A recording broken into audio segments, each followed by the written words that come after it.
John. I didn't make a check out for you, Fatso, so just relax. What? What about that $10 you owe me since November for curing that bad cold you had? I said my honest debt.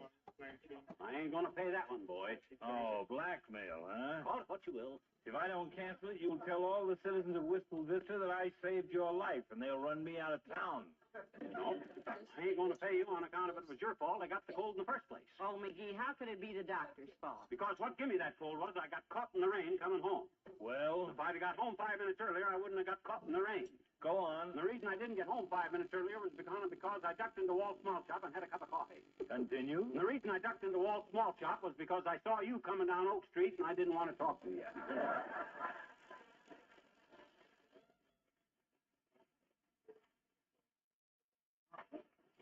My cold was your fault and I ain't gonna pay it. I see.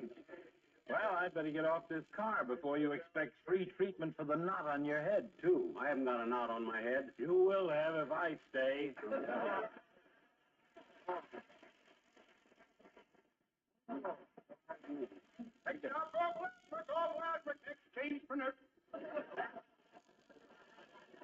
Hey, Molly, this is our stop. Hurry, dearie. Come on, come on. Okay.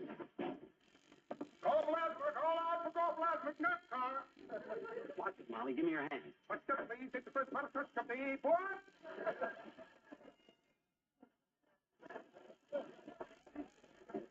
My goodness, I'll be so glad to see you get that letter stamped and mailed and get it Yes, away. sir. I'm closing in on it, Tootsie. Well, hi, Kramer.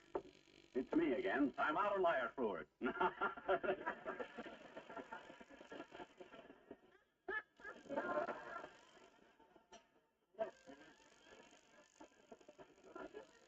Liar fluid I don't need. I come to buy it. Fine. What do you want? A 3-cent stamp. What? Oh, for the... here. 3 cents. Charge it. Thank you. Anything else I can do for you? Yeah. One more thing. Stick out your tongue, will you, Kramer? Oh, McGee, look at yourself. That does it. I finally got this check ready to mail. I told you I could do it. Quick, to the mailbox, right out here. Hang on to it. I got it. Got it in. There, that's it. Oh, at last the check is on its way. Yeah, when I start something, I stay with it, kiddo. I follow through. My goodness, for all the time this thing took, you could have probably delivered that one in person. Yeah, I probably could. I never thought of that. Who did the check go to anyway? Kramer's drugstore. Oh, come on, let's drive a streetcar.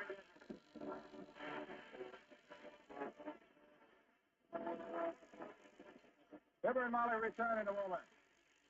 You know, it seems to me that mothers get smarter and smarter all the time.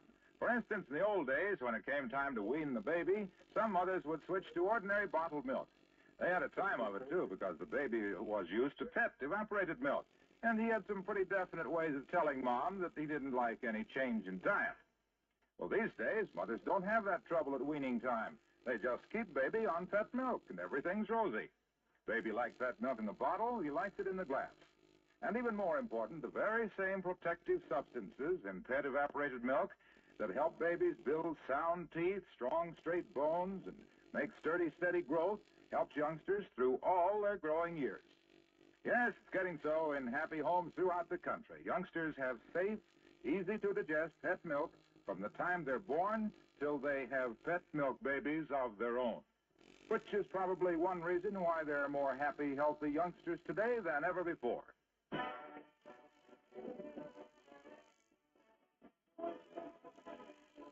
Well, it took a while to do it, dearie, but it's nice to have all our debts paid, huh? Yeah, but there'll be more. Don't worry. Reminds me of a guy I knew back in Peoria. He always kept his monthly bills hid in the chandelier. In the chandelier? Yeah, he finally had to move, though. He couldn't stand having a bunch of bills hanging over his head. Once you get it, Molly, a bunch of bills. Ain't funny, McGee. Huh. Well, I can't keep up this pace all night. Good night. Good night, all.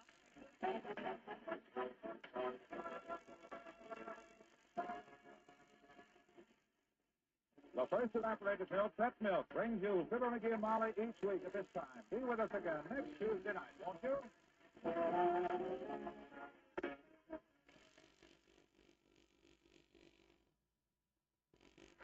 Every Saturday morning on the Pet Milk program, Mary Lee Taylor brings you the story of the week about modern marriage. The story next Saturday morning concerns one of those well-known triangles, two men and a woman. And the woman is young wife Sally Carter. Don't miss this dramatic story of the week. On the same show, you'll hear Mary Lee Taylor's Pet Milk recipe of the week for Valentine cookies. Delicious, easy to make, low in cost. Remember, for top-notch entertainment and helpful service, set your dial for Pet Milk's Mary Lee Taylor next Saturday morning on NBC.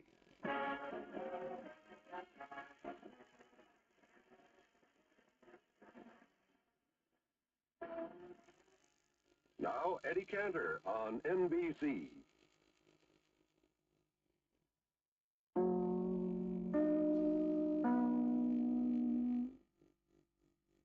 The Pet Milk program with Fibber McGee and Molly.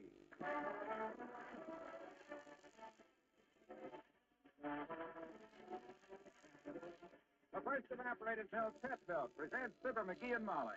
With Bill Thompson, Gail Gordon, Arthur Q. Bryan, Dick LeGrand, Jess Kirkpatrick, and me, Harlow Wilcox. The show is written by Phil Leslie and Keith Fowler and directed by Max Hutto with music by the King's Men and Billy Mills Orchestra.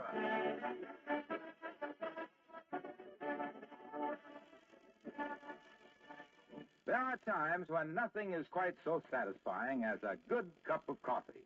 And if you're in the habit of creaming your coffee, Pet Milk is for you. You see, Pet evaporated milk, unlike ordinary milk, is just the right consistency for coffee because it's concentrated to double richness. Yes, Pet Milk is actually twice as rich as ordinary bottled milk. That's because Pet Milk is good, sweet country milk with nothing but water taken out. In fact, more than half the water is taken out of the rich country milk to make Pet evaporated milk. So you can see why Pet Milk is so right for you if you're a coffee drinker who customarily reaches for the cream. And for the same amount of money you ordinarily spend for coffee cream, you can get more than twice as much Pet Milk. So your money goes twice as far. And your coffee is creamy-colored, mellow, satisfying when you use Pet Milk. Try it, won't you? I'm sure you'll like it. Get several cans of Pet Milk at your grocer's tomorrow.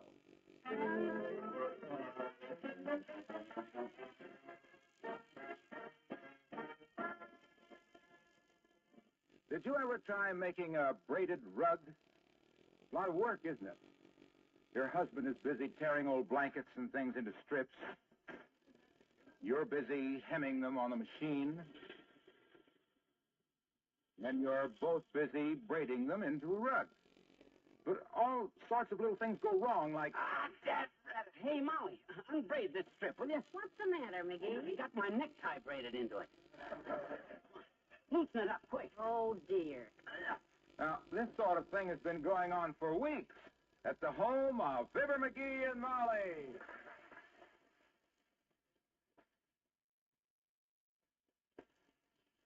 There, now take the necktie off, McGee, before you strangle yourself. Yeah. Ooh. You don't need a necktie with a sweatshirt anyhow.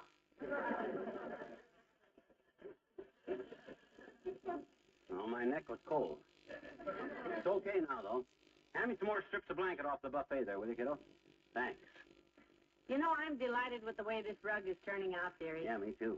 It's going to make a wonderful gift. Oh, terrific, kiddo. I can hardly wait to see the look on them Brother Elks of mine's mugs when we present this thing to the Elks Club. Why, their eyes will pop out like speed cops out of a tall hedge. Oh, it'll be a big surprise. Now, how long have we been working on this rug, anyhow? You know? Oh, since way before Christmas. Oh? It's funny, we never happened to work on it on a Tuesday before, ain't it? I don't know. We've always had something else to do on Tuesdays up to now. Yeah, it seems as how. Besides, we wanted to keep it a secret. Well, we have kept it a secret, too. Hey, is this all the material we got left? That's it. That's all. Every old blanket and old piece of clothing in the house is braided into this rug. Boy. So what do we do now? Oh, I already got the wheels turning, Tootsie. I phoned the Trivia's office this morning. McGee, you didn't tell the mayor we were making a rug. Relax. I told nobody nothing. I merely left word we could use any old blankets and stuff he didn't need. Come on, let's go on in the living room and relax a while, huh? You'd better take one of these dining room chairs with you then. Huh? There's nothing to sit on in there. Oh? I finally got those cleaners to come and pick up the overstuffed furniture this morning. Oh. Be back Friday. Well, that's good. It's about time they come after that. Uh-oh. Who's that? Come on in the living room, quick. Shut the dining room door. There. Come in. Good morning, Molly. Hello, McGee. Well, if it ain't his slightly tarnished honor himself. Hi, Latrivia. You come in, Mr. Mayor. Thank you. My secretary said you called this morning, McGee. She gave me a garbled message about you being in need of where's your furniture? Well, I'm sorry we haven't a comfortable chair for you, Mr. Mayor. Yeah, they come and took the furniture just a while ago, Latriv. Sit on the coffee table there, boy. They took your furniture? Yes, we've been expecting them to pick it up for several days. Well, never mind that, Molly. Look, Latrivia, the reason I phoned you today is if you got any old blankets you ain't using, Molly and I'll take them. That is, if you'll send them over. Blankets? Old clothes, too, Mr. Mayor. Woolen things. Yeah. My word. I had no idea you needed anything, McGee. Well, it's something we don't want to talk about, Mr. Mayor. Well, don't worry. I know exactly how you feel, Molly. Good heavens, I didn't... Well, how long has this thing been going on? Oh, for several weeks, Latrivia. We've been getting along all right, though, without any help at all. Till today. Yes, we finally just ran completely out of everything today, Mr. Mayor. Yeah? We hated to ask you. Gad, what? Well, don't you worry. With that magnificent spirit, everything will work out fine. I shall be proud to help. Well, thanks, Homer. Now, about money. Do you... Oh, now, we didn't expect to pay you for them, Mr. Mayor. My gosh, if you're going to charge us money for a bunch of old blankets just for... Oh, no. No, I didn't mean that at all. Well, how about your bills? Huh? Your utility bills, lights and gas. Are they badly in arrears? Oh, now, just a darn minute, Buster. That's getting pretty dad-ratted personal. Yes, it really is, Mr. Mayor. We are expecting the man from the light company, but... But that's our business. If I'm going to have to explain to you all just about... a minute, dearie, just a minute. This may be the light man. Come in. Nope. It's the heavy man.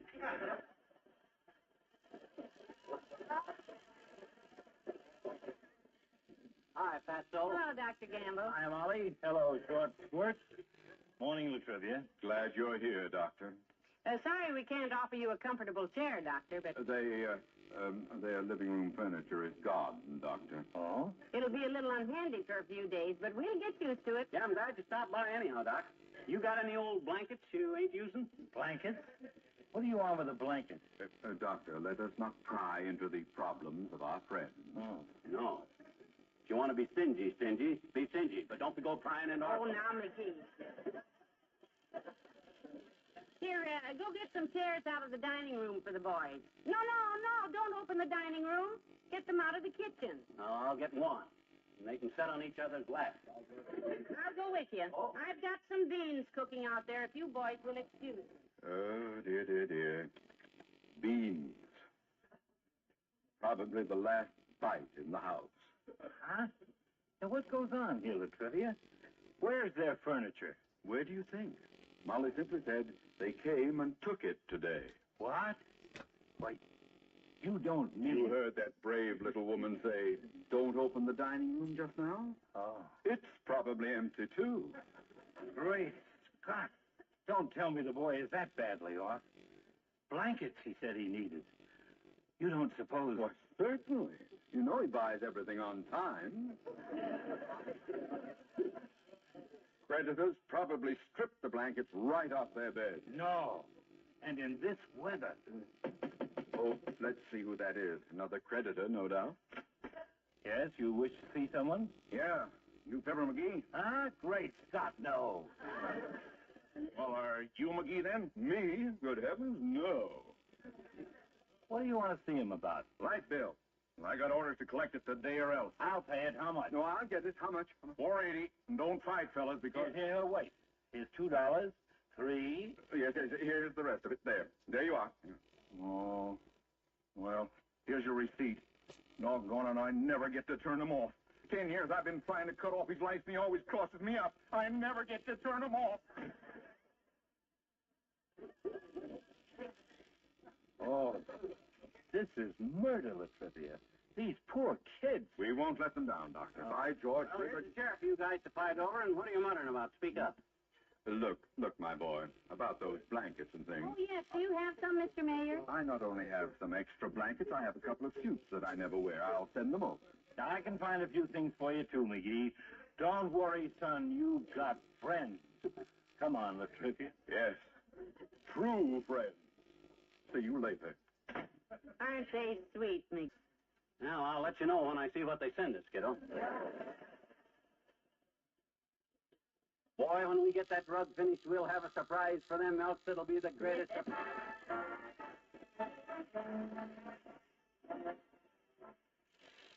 Billy Mills to the orchestra, and any time.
Boy, we're sailing now, Molly. Yes, we sure are. This stuff Latrivia sent over is wonderful, you know it. Look at that blue serge suit. Boy, it ain't even shiny. Looks like new. Yeah. And those blankets. Look, they've still got the price tags on them. They'll make a heck of a fine rug, boy. Uh-oh, come on, in the living room, quick. Shut the dining room door.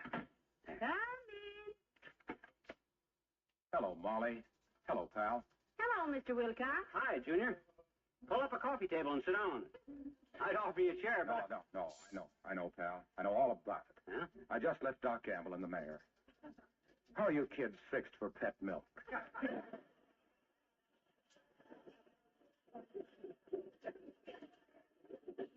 Gosh, for once he comes right to the point. Yes, we're fixed fine, Mr. Wilcox. Thank you. How are you fixed for pet, Junior?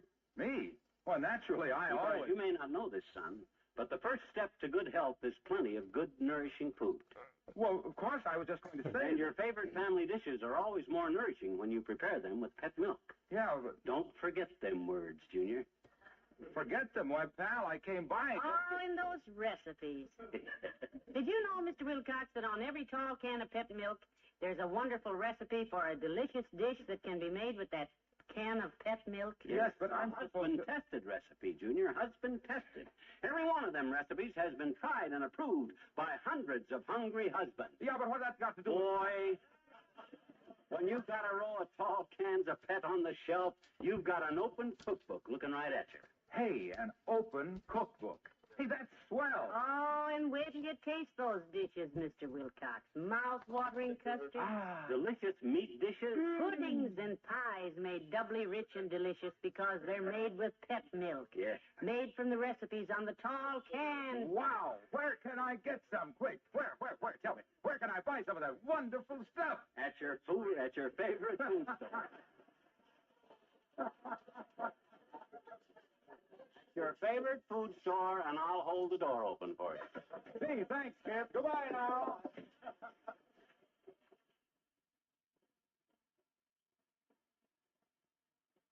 Well, come on, kiddo. Let's get to work on the stuff that Mort Toops brought over this morning. Oh, did Mort Toops bring something? Yep, a blanket and a couple of suits. Paid me a nice compliment, too. Oh, really? Yeah, just for nothing. He said he wouldn't be surprised if I turned out to be the best-dressed guy in town. Well, now, isn't that nice? Honestly, people are so sweet to us. Come in. Oh, it's Mr. Wimple. Hello, folks. Well, hi, Wimp. Pull up a coffee table and sit down on it, boy. You know, we haven't seen you for weeks, Mr. Wimple. Been busy? Well, no, Mrs. McGee. I've been confined to quarters. Oh, what for, Wimp? Well, Sweetie Face and I... Sweetie Face? You mean... Yes, my big old wife. Sweetie Face and I were out for a walk in the woods a few weeks ago with my bird book, and the most wonderful thing happened. She stepped in a bear trap? Not that wonderful, Mr. McGee. Oh. No, we were walking along, and all at once I saw a baby robin hopping along the ground. I ran and caught it. Oh, a baby robin. Oh. Yes. And right away, Sweetie Face wanted to hold it, but I said no. No. Yes. Well, we argued back and forth like fury for, about 2.5 seconds. And finally she said, Wallace, give me the bird. Oh, did I give it to her? Oh, my goodness, then what? Well, when I recovered consciousness the following Thursday, I was locked in my room, and I just got out today. My God, solitary, eh? What'd you do all the time, sleep? No, I worked, Mr. McGee. Oh? I wrote a Valentine's Day poem. Oh, I nearly forgot that's the day after tomorrow, isn't it? Yes, indeed. Would you like to hear the poem? I call it To Sweetie Face, My Valentine. How sweet. Read it to us, huh? All right. To Sweetie Face, My Valentine. As we go strolling down the street, the town seems full of girls. Girls in furs and girls in lace, and girls with golden curls. But Sweetie Face, my Valentine, I've only eyes for you. Please take your knuckles out of them. They're turning black and blue.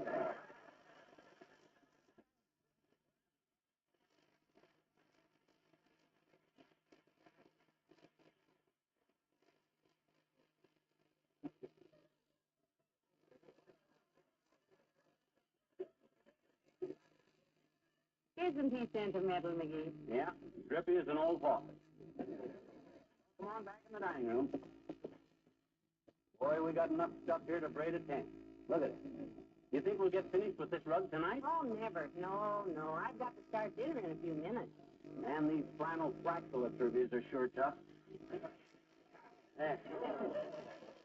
Boy, won't them elks be tickled when they see what we've been doing? Oh, heavenly days. Grand Central Station. Back in the living room, quick. Close the dining room door. Come in. Oh, hi, Tallow Bucket. You back? Yes.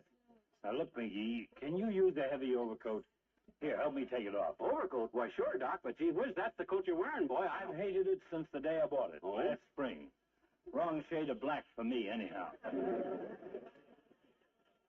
Here, take it. My goodness, well, that'll help all right, but you're sure you don't want to Take it. I gotta run now.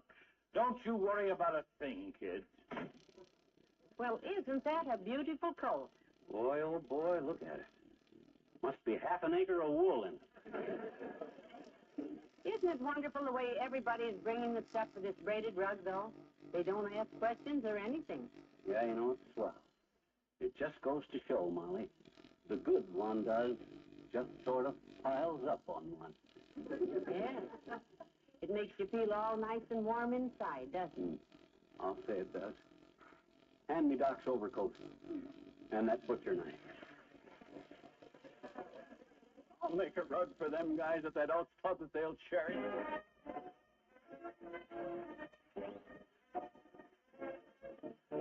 The King's Men and Undecided. Why don't you make up your mind? Stop beating around the bush. Oh, first you say you do, and then you don't. Then you say you will, and then you won't. You're undecided now, so what are you gonna do? Now you want to play, and then it's no. When you say you'll stay, that's when you go. You're undecided now, so what are you gonna do? You've been sitting on the fence just to keep me in suspense, but it doesn't make much sense, and you know it. Well, I guess I'll never learn, for you promised to return. When you don't, I really work, and I show it. If you got a heart, and if you're kind, don't keep us apart, make up your mind. You're undecided now, so what are you gonna do? First you say you do, and then you don't. Then you say you will, and then you won't. Undecided, what are you gonna do? Get off the dime, stop scrapping the fence. Can't stand the suspense. It doesn't make sense. I never will learn which way you will turn. So baby, I'm trying. If you got a heart, and if you're kind, don't keep us apart, make up your mind. Undecided, what are you gonna do? Aggravate, baby. What are you gonna do?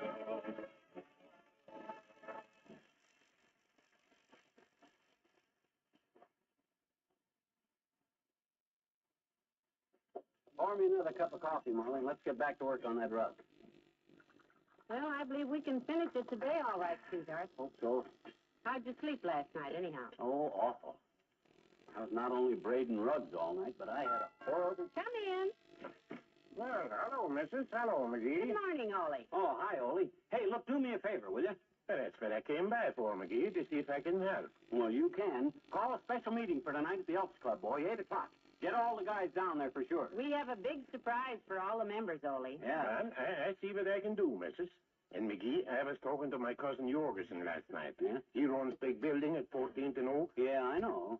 Well, he needs a fella to run elevator next week, and I can get the job for you. Me?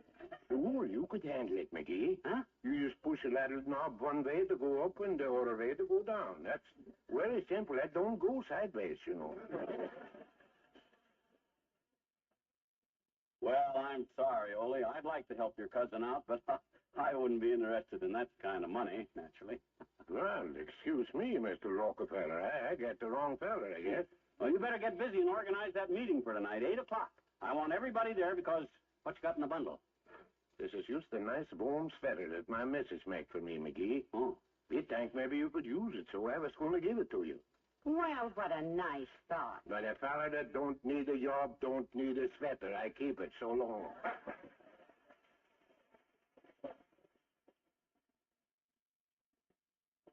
Ah, what a joyful scene that'll be tonight. They'll probably want to ride us around town on their shoulders now. Well, come on, Tootsie.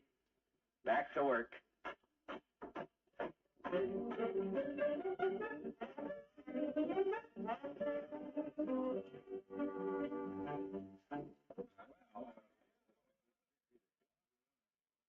Where is he, anyhow? Thought he was supposed to be here at the Elks Club at 8 o'clock. He's big surprise for us, he said. I don't... Yeah, them was his words, Mayor. Maybe he's going to jump off the roof. Anybody look on the roof? He probably wants us to run a benefit for him. Give us 2% or something. Oh, gee, I sent him over a case of pet milk. What more could he want? Well, I took him a blanket and he bummed a cigar. How about you, old-timer? I had a very fine one day myself. Didn't go near him. Been meaning to do that more often. Well, let's not be too rough on McGee, boys. He's just down on his luck a little. Could happen to any of us. That's true, Mayor. He's not a bad little guy. Of course not. I'll say one thing for McGee. That boy's got a heart. It's about the size of an acorn. Yeah, I told her peanut. If I may say a word, I think Mr. McGee has done many wonderful things. I can't think of any right now, but I'm sure. Now, let's all be nice to him, fellas. But if he's got some kind of a big deal up his sleeve, something he wants us to invest in. Well, we seem to be in agreement on... Here they come, fellas. Both of them coming up the street. He's got something over his shoulder. Over his shoulder? All wrapped up, Doc. Looks like a tall fella wrapped up in brown paper. Must be 7 foot tall. Probably a basketball player because all them basketball players... Okay, fellas, okay, here we are. Well, here we are, like I promised. Hello, everybody. There. Fellow Elks, my good friends, I and Molly stand before you tonight with a little token 9 feet long of our esteem. What is it? What is it? Come on. Just my little way of showing how much I love my fellow Elks. I and Molly started making this weeks ago. When we run out of material, all you swell guys come to the rescue. Unwrap it, Molly. Yeah. There it is. Well, good gracious, it looks like a rug. Rug? Well, that's a very nice rug, but I... My goodness, a crocheted rug. Rated. Goes right here in the lobby of the club for everybody to see. Because all you guys have got a piece of this beautiful creation. That's Believe right. me. That's right. Look, Latrivia, them blankets of yours are right in there. Yeah. And there's your flannel slacks next to them. And that blue strip there is your blue serge suit, boy. My blue serge suit? I never even wore it.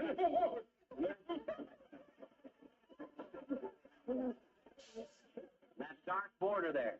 That dark border that looks so pretty around the edge. That's your overcoat, Docky, old man.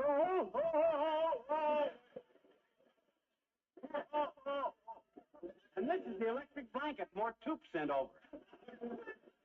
Had a time getting the wires out of it, but I done her. You boys deserve it, and I want to say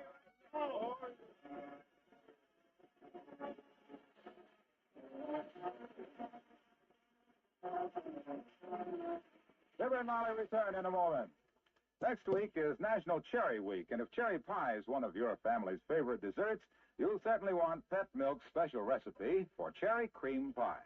Never was there a cream pie that looked so inviting. You'll say so, too, when you cut through the cloud of meringue, through the creamy, smooth custard filling dotted with cherries, through the tender, flaky crust.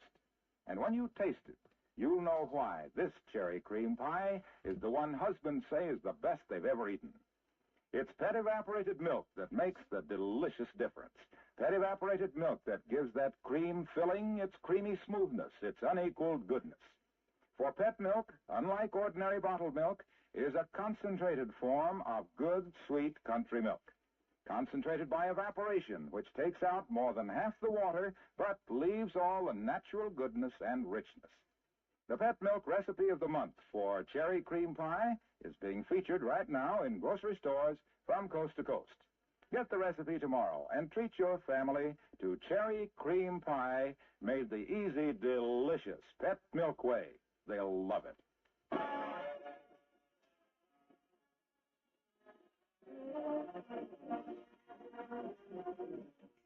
Well, that was quite an experience, dearie. Yeah, a lot of work, but it was sure worth it.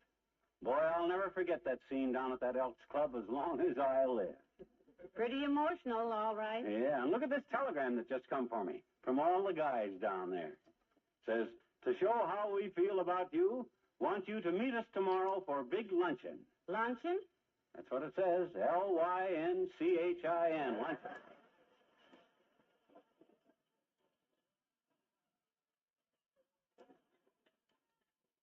Don't go. Good night. Good night, Al.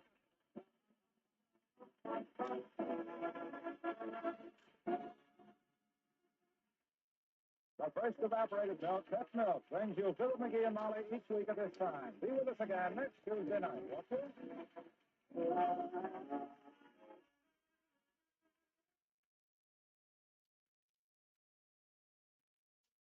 What can cause a seemingly happy marriage to fail? What happens to make a man lose interest in his wife?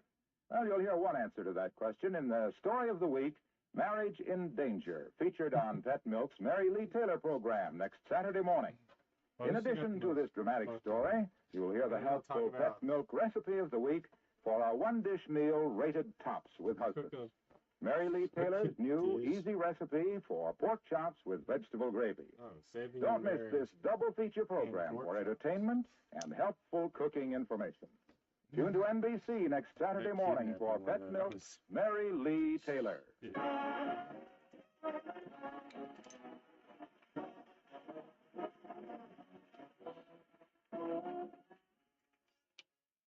Now, Eddie Cantor's Show Business Show on NBC.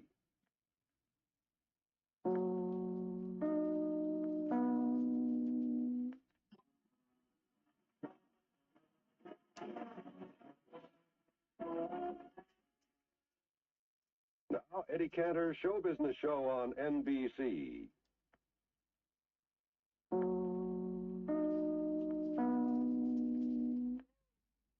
The Pet Milk Program with Fibber McGee and Molly.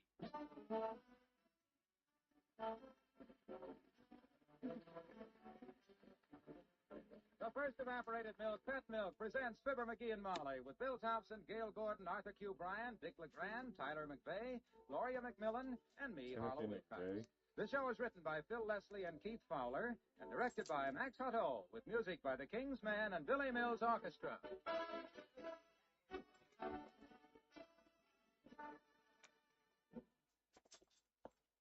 Here is a picture of a happy man. No particular reason for it. He just feels good.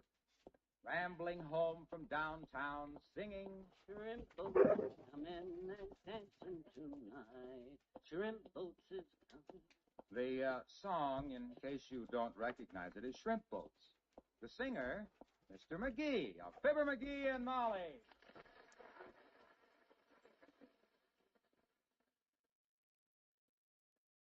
Happy the girls when they're tending their nets. Why don't you hurry, hurry, hurry home? Why don't you hurry, hurry, hurry home?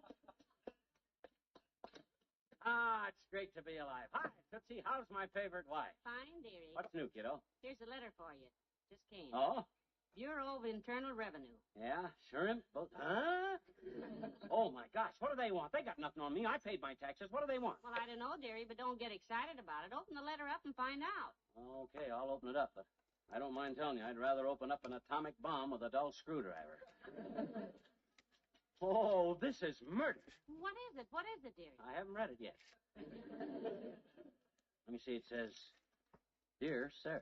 You see, it's not so bad. They call you dear. Dear Sir, please come to my office. At your earliest convenience. And answer a few questions. Signed, C.J. Jones, Deputy Collector. Sounds pretty vague to me. I wonder what kind of questions he wants to ask you. Well, what do you think? Probably stuff like, you had any experience breaking rocks? Or maybe, were you ever in Alcatraz before? Now, that's silly, dearie. Your tax returns are always perfectly honest, aren't they? Sure, they're honest. Making out honest tax returns is the sacred privilege of guys that earn as little dough as I do. Well, then why are you worrying just because you got a letter? Look, Molly, them revenue guys don't write and tell you to come in just to swap fudge recipes, you know. They found something.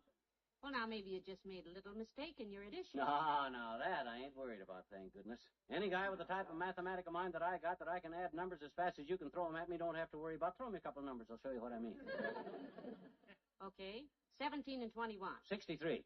So, at least I know that's one thing I don't know. The right answer is 38. You sure? Positive. I'll see you on Visitor's Day, kiddo. Now, McGee, don't get in a panic and... Come in. Well, good morning, Dr. Gamble. Hello, Molly. And good day to you, Droop Snoot.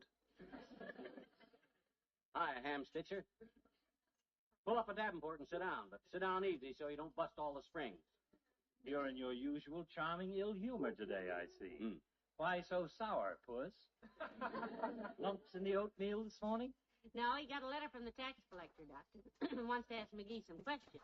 You know, he's more rattled than a gourd in a rumba band.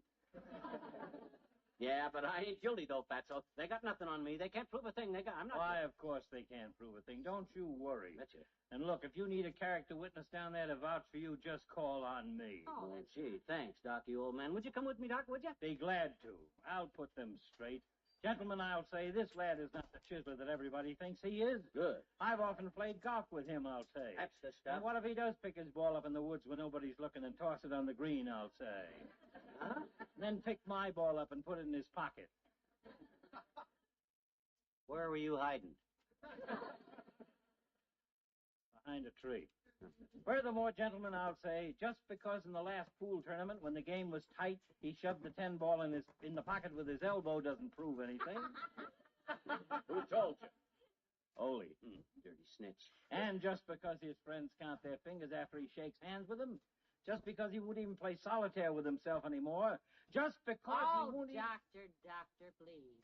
Yes, Molly? Skip it. I'll fight this case myself, Fatso. I'll get justice, too. If you get justice, son, I'll see you in 1980. So long.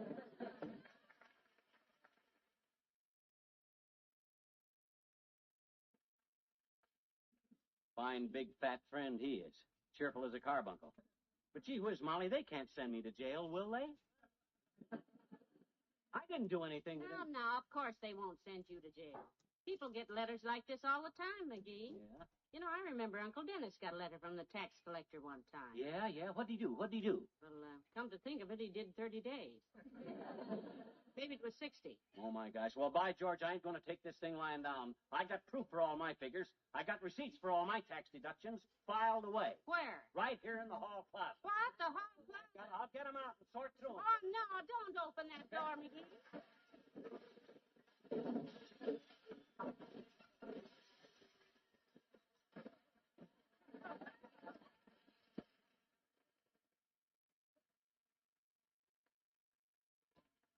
Got to straighten out that closet one of these days.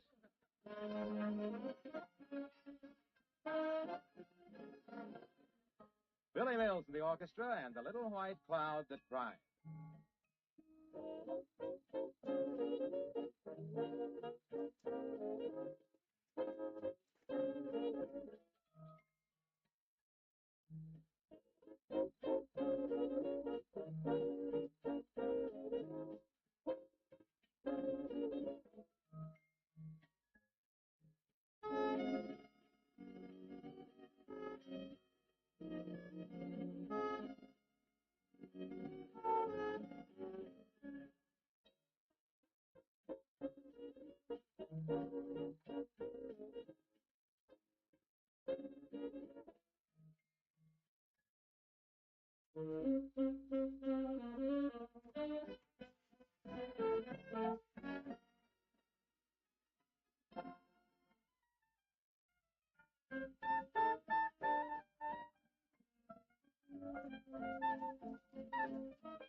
Come on.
Well, here's another box full of tax deducts, Molly.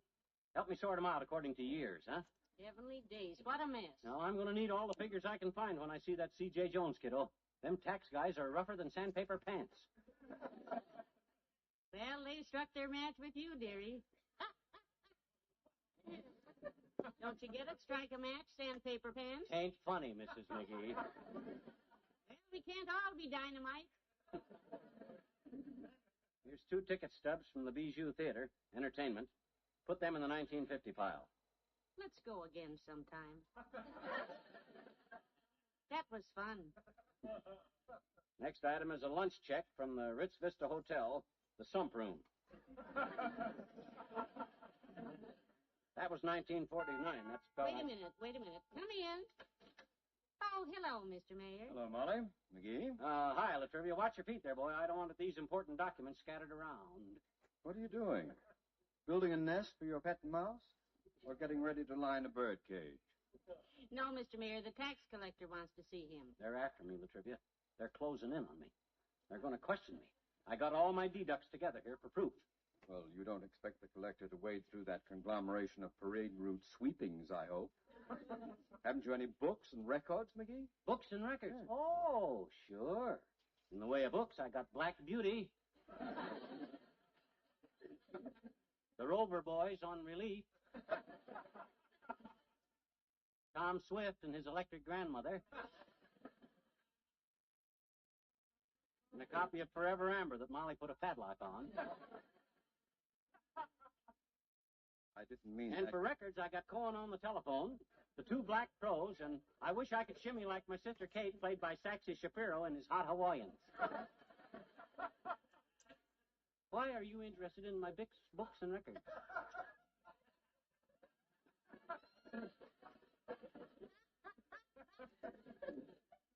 Forget I mentioned it. Okay. Oh, hey, I just happened to think. Maybe you can help me, Homer. What kind of relations do you have with the Revenue Bureau? McGee, if that is intended as a wise remark about my poor cousin Wilbur, he resigned. Oh, no, this collector's name is C.J. Jones, Mr. Mayor. Yeah, you swing any weight with him, Latrip? How about getting me off the hook down there, boy? Are you suggesting I use my influence as mayor in your behalf? You said it, babe. McGee, to countenance such improbity would be an act of perfidious nepotism, rendering me vulnerable to allegations of the most odious and delinquent malfeasance.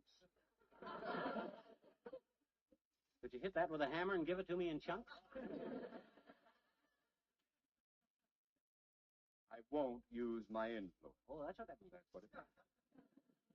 What's more, I couldn't if I wanted to. This man Jones is a recent arrival in town. I don't even know him. Well, introduce yourself to the guy. I need help, Latrivia. My gosh, if you talk to the man, you might at least have a good word for me. I have several good words for you, McGee, but I can't use them in front of Molly. Good day.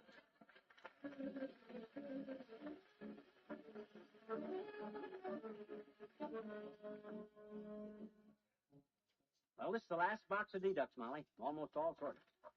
Yeah. Heavenly days. You don't throw away a thing, do you? Streetcar transfers, cancel stamps, match covers. You betcha. Them guys may railroad me to jail, but by George, I'll go down fighting. Here, medical expense, 6 bills from Doc Gamble. It's all the same bill, McGee. He sent it to us 6 times. Okay, that's okay. On my tax return, I added them all up and just divided by 6. Oh, here, put these receipts in the 1951 file. Mortgage payments on the house. Why would payments on the house be deductible? Oh, you can deduct part of it if you use your house for an office. But you don't. Didn't you write a letter for me at Christmas time? Yes. And don't you sometimes sit on my lap? Yes. Well, kiddo, that makes it an office. Next item is repairs on our marble Venus with the clock in her stomach. That's deductible for entertainment. Entertainment? Sure. I laugh my head off every time I look at that thing. Well, I hope Mr. Jones... Come in. Hello, Ole. Well, hello, missus, and you too, McGee. Oh, hi, Ole. I'm busy on this income tax stuff. They want to see me at the revenue office right away. Income tax, huh? Yeah. I don't suppose it's much of a problem for you, though, Ole. No, pretty soft with all your kids. Well, I don't know, McGee. Now, you took my littlest kid, little Sven. Yeah. For him, the government gives me off $600 a year. And that's bad? No, but wait. Oh? Since just the first of this year, Sven has fell as 6 mud puddles, Yeah? tore his britches twice on barbed wire fence, fell out of 3 trees, 2 walnuts, and 1 weeping willow. Doctor bills and new clothes, $85. Well, the profit's beginning to fade. Then he tied tin can on the tail of our dog Jupiter, who gets excited and runs out in the street, tin can, tail and all. Oh, And a feller driving a 1942 convertible tries to avoid Jupiter, hits telephone pole, and converts 1942 convertible into 1952 Yankee. Repair bill, which I paid $365. Oh, it's darn near faded. So far this year, Sven has swallowed a dozen marbles, Yeah? a penny whistle, a hop-along Cassidy badge, and a little tin alligator, which was a prize in the Cracker Yak box. Cost of having Sven pumped out, $70. heavenly days. Then yesterday, he gets hold of my missus' purse, and he swallows 16 cents in small change that ain't been pumped out yet. Total cost to Sven, $520.16, and we got 10 months to go. That kid's no deduction. He's a liability. Yes, but I bet Ole wouldn't take anything for him. Well, sometimes I would, missus. You stand anything. Well, good luck with the taxes, McGee. So long, both you fellas. So long, Ole.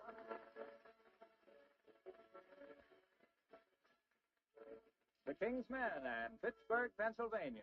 Walking, walking, walking up and down, pounding, pounding, pounding the cement. Far away from home in a big lonesome town, I'm busted, having to send. There's a pawn shop on the corner in Pittsburgh, Pennsylvania, and I walk up and down neath the clock. By the pawn shop on the corner in Pittsburgh, Pennsylvania, but I ain't got a thing left to hawk. She was peaches, she was honey, and she cost me all my money, 'cause the world round the town was her dream. Took her dancing, took her dining, till her blue eyes were shining with the sights that they never had seen. If you should run into a golden angel and ask her tonight for a date, she'll tell you somewhere there's a rich millionaire who is calling somebody. I'm late. There's a pawn shop on the corner in Pittsburgh, Pennsylvania, and I simply must get 5 or 10. Pawn shop on the corner in Pittsburgh, Pennsylvania, gotta be with my angel again.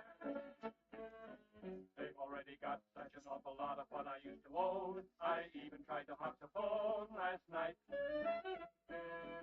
Now I'm really low, don't know where to go to get a little dough to keep her little halo shining bright. So the pawn shop on the corner in Pittsburgh, Pennsylvania, will just have to give me a 10.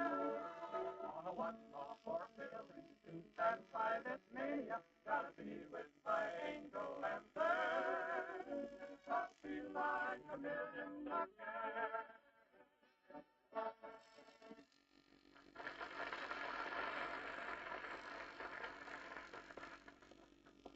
Come on, McGee. The collector's office is just down this hall. Yeah, you think we brought everything, Molly? I hope I can answer that guy's questions. Don't drop them boxes. I won't. Stop I fretting hope now. I can pick out the stuff I need when that Jones starts firing questions at me. Hey, maybe I ought to take a lawyer with me. You want to wait here while I hunt up a lawyer? No. Take a look.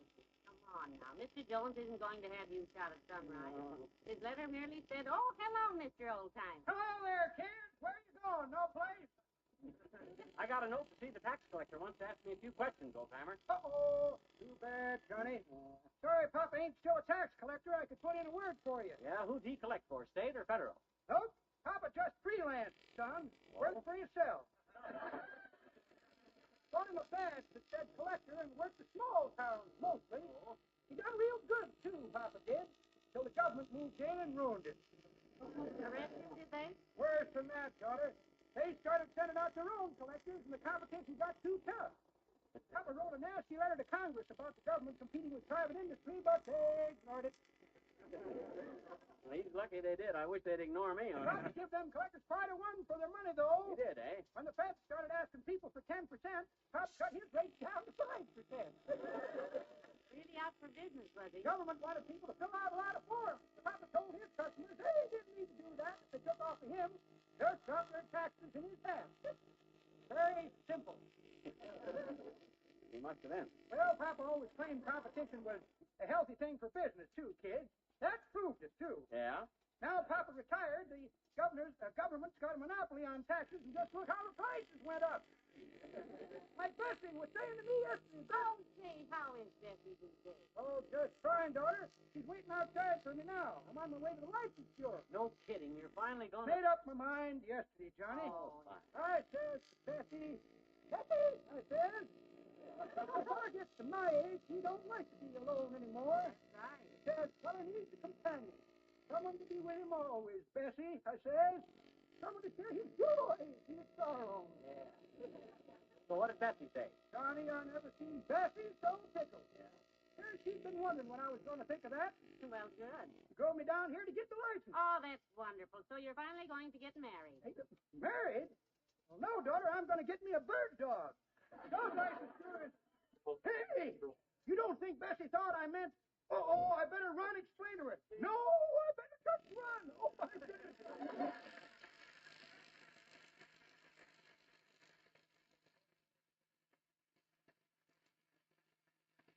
You think you have trouble, McGee?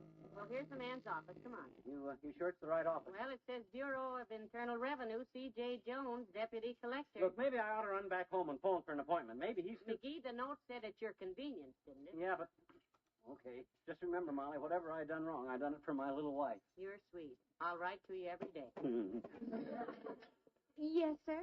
You'd like to see someone? Yes, I would, sis. I'd like to see my Uncle Sycamore for a minute. He's 2,000 miles from here, and I'd like to sit on his lap just once more before Hush, they take dearie, hush. Our name is McGee, miss. Mr. Jones sent us a note and said... Fibber McGee? Yeah. Oh, yes. Mr. Jones did wish to see you, sir. Step right in here. Mr. McGee is here, Mr. Jones. Oh, good. Now, look, Mr. Jones, I admit I might have made a few simple errors on my tax return. Everybody makes mistakes, but I never cheated, and I can prove it. Whatever I done wrong, I can prove that I was just stupid. Yes, he can. You can get any number of people to swear to that. Well, I don't know what questions you want to ask me, but go ahead and ask me. You can't send a guy to jail for being stupid. McGee, I have just one question. What is it? Are you the Fibber McGee that went to school in Peoria and sat behind a kid named Chucklehead Jones? Oh, yeah, but what's that got to do with my... Oh, my God. You! Chucklehead. Yeah, that's me. Hello, Chucklehead Jones. Boy, am I glad to see you. Me too. Sit down. Oh, Say, fine. Fibber, remember the time we tied Elsie Buff sprays in the back of the chair? Remember the cow we put in Mr. Ditch's office? Yeah. Yeah, but how about my tax return? Oh, your tax returns are fine. Huh? Hey, remember the little girl that used to carry your books home from school all the time? Whatever happened to her? She carries half boxes full of old tax records for him now. Where is there a wastebasket? This is ridiculous. Yeah. And you remember when we put the cap and gown on Atherton's Jenny Mule and drove him to commencement? Yeah, sure. The superintendent gave him a diploma and swore he thought it was you. Remember that? He said he thought he recognized McGee's voice. Yeah. Hey, you remember that fat kid that got stuck in the culvert and I whittled out a paddle and rented out the seat of his pants to the other guys for a penny a whack? Yeah. Who was that kid? Me. Boy, those were the days, weren't they? Yeah, I wouldn't go through them again for $80 million. Me either. Good night. Good night, all.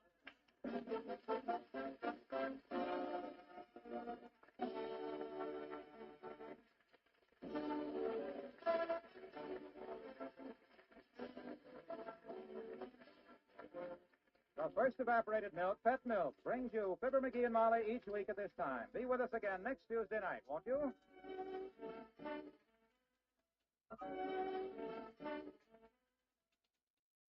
Have you ever seen the raptured expression of a young girl reading a copy of true love tales? Or the intense pleasure of a young man reading cowboy comics? Well, that's nothing compared to the pure bliss that the 1952 almanac brings to the face of Mr. McGee, of Fibber McGee and Molly.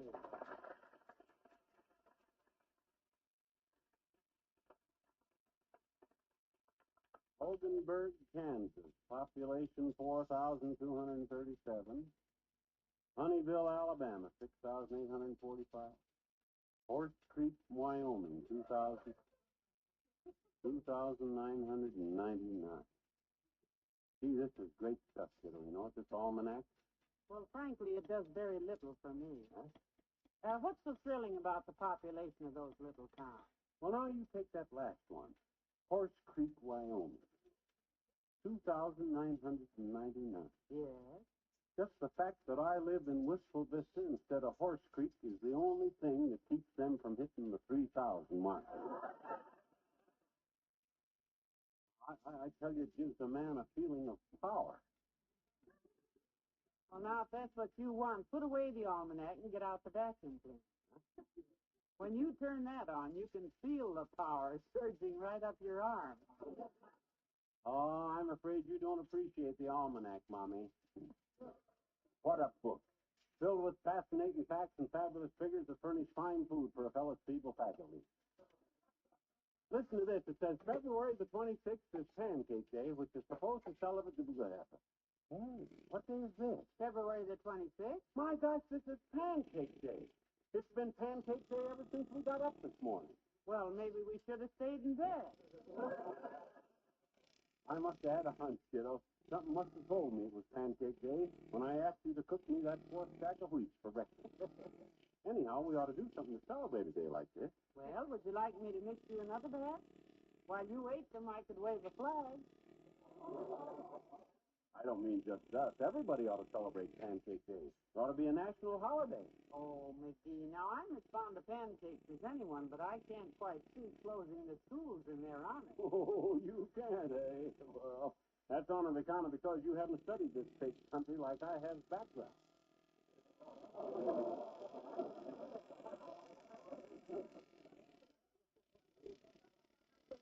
Pancakes is part of our national inheritance, kiddo. It is? Yes, sir. Why, our forefathers come here on the Mayflower, didn't they? And you know why it was called the Mayflower? Why? Because it sailed in May and it was full of flour for making pancakes. Why,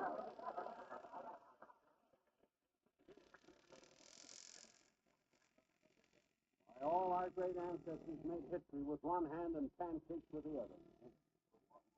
Well, I'm sure they did. Yes, they did. When Patrick Henry said, "Give me liberty or give me death," who was it piped up and said, "Make mine flannel cake"?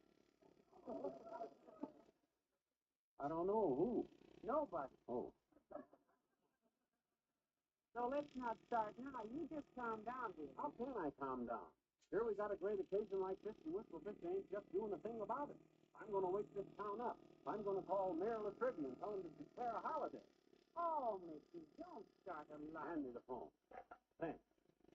Hello, operator. Give me Mayor LaTribby's office. That's you, Ned? Oh, how's every little thing, Myrtle? Here, Dave. What's that, Myrtle? Your kid sister. Had trouble with some dogs at 14th and Oak. All bitter, huh? Heavenly days, did the vicious animals hurt the poor child? No, she bought some hot dogs from the stand at 14th and Oak. Something was wrong with the mustard, and the dogs were all bitter. What say, Mert? Okay. Trivvy's line is busy. Come on, let's get down to City Hall and sell him on Pancake Day. We'll strike while the griddle is hot. I gotta get...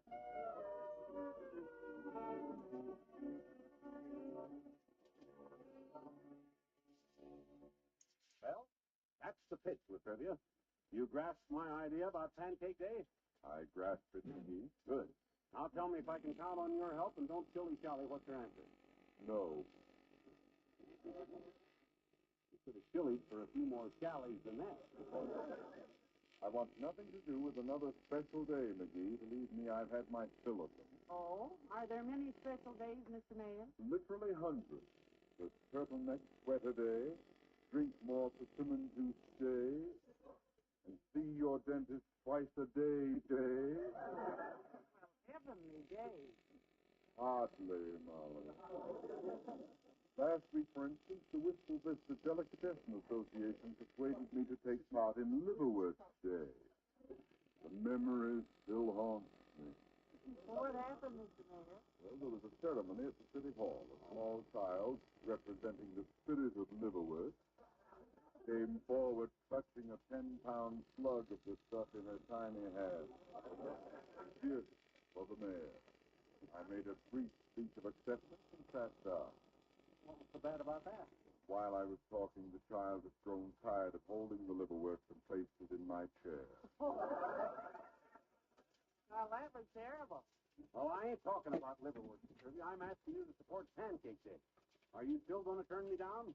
Flatter than a pancake. Well, by George, Kirby, we'll see about this. I'll get the public behind me and make you recognize Pancake Day. I'll tell them that a guy who's against pancakes is against the American way of life. I'll tell them you're subversive. Dang it, I'm going to want pancakes again. Pancakes and ice McGee, submersive means something that goes underwater. You said it. When I get through talking, they'll throw you in Dugan's place. You just ate a half a can.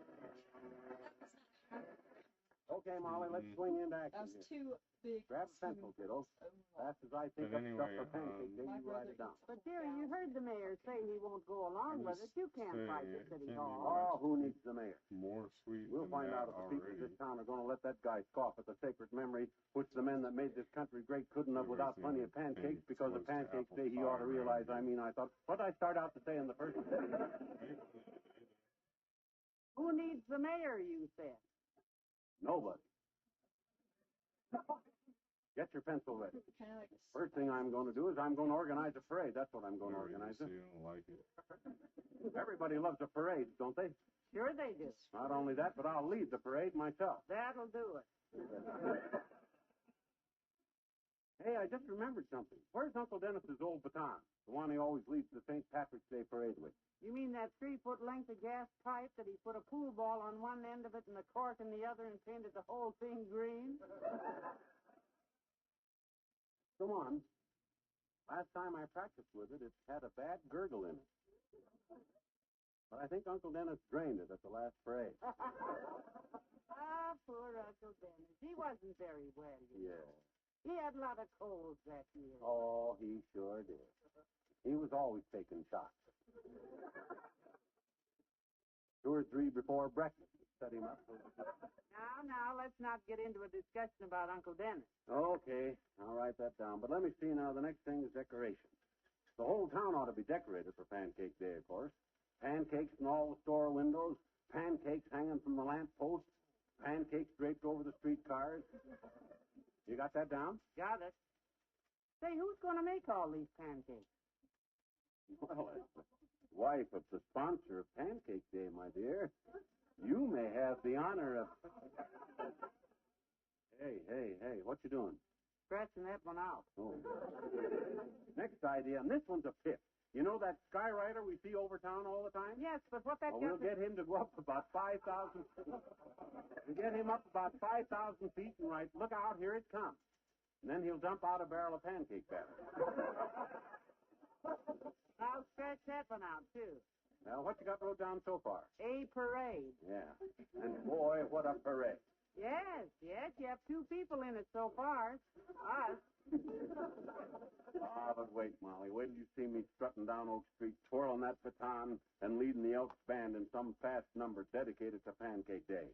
Such as? Oh, such as I'll Be With You in Buckwheat Blossom Time, or maybe Pancakes is a-comin', there's a eatin' tonight. Lovely tunes, both favorites of mine. Good.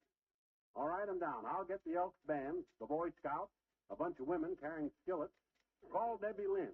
Get her to be Miss Pancake of 1952. Oh, good. Dress her in a bathing suit made out of pancake batter. Call the Gazette and get a photographer to come. Hello, Molly.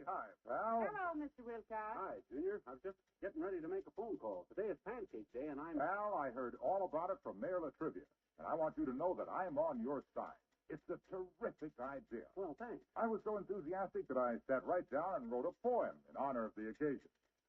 Care to hear it? No thanks, Junior. I was just going to phone the Gazette and tell them about the parade. They'll want to know all The about Gazette, eh? Well, you can tell them about my poem and let them publish it. I'll read it to you. Well, I got a lot to do, Junior. We'd love to hear your poem, Mr. Wilcox. Thank you, Molly. You done a bad thing, kiddo. I call my Pancake Day poem Pancake Day. Clever title. Today is Pancake Day, and everyone should rejoice. For the pancake has always been a favorite with American men and women, and also girls and boys.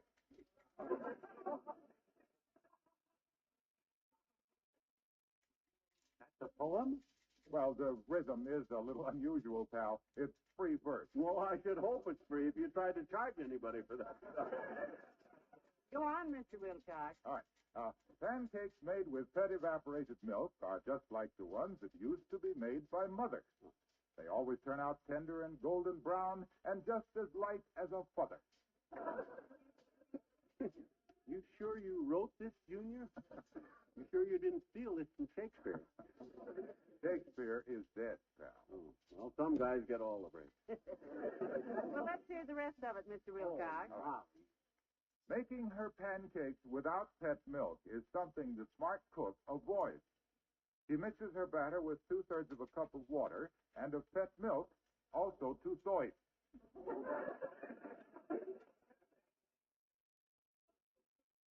Could you open the window, Molly? I feel a little faint. Is there more, Mr. Shakespeare, or Mr. Wilcox? Oh, yes. Oh, no.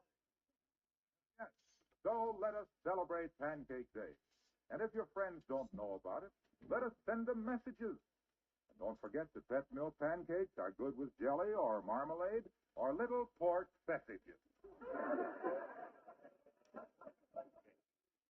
We've had it. That's enough, Junior. I got to phone the Gazette right now, and I'm afraid we can't use your poem.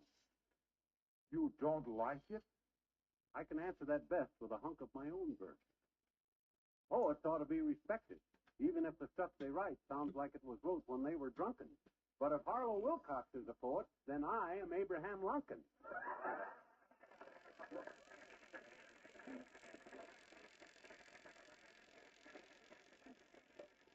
Now, hand me the phone, Molly. I got to get things rolling.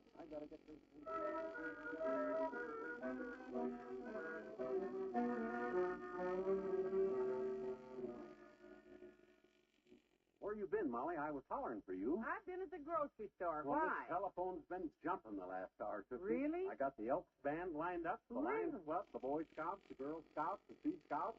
The Wistful Vista Gazette is going to play it up on page 1 this afternoon. Wonderful. My goodness, you have been busy. Bet you no grass grows under my feet, baby. Of course not. Who ever heard of grass growing on a coffee table?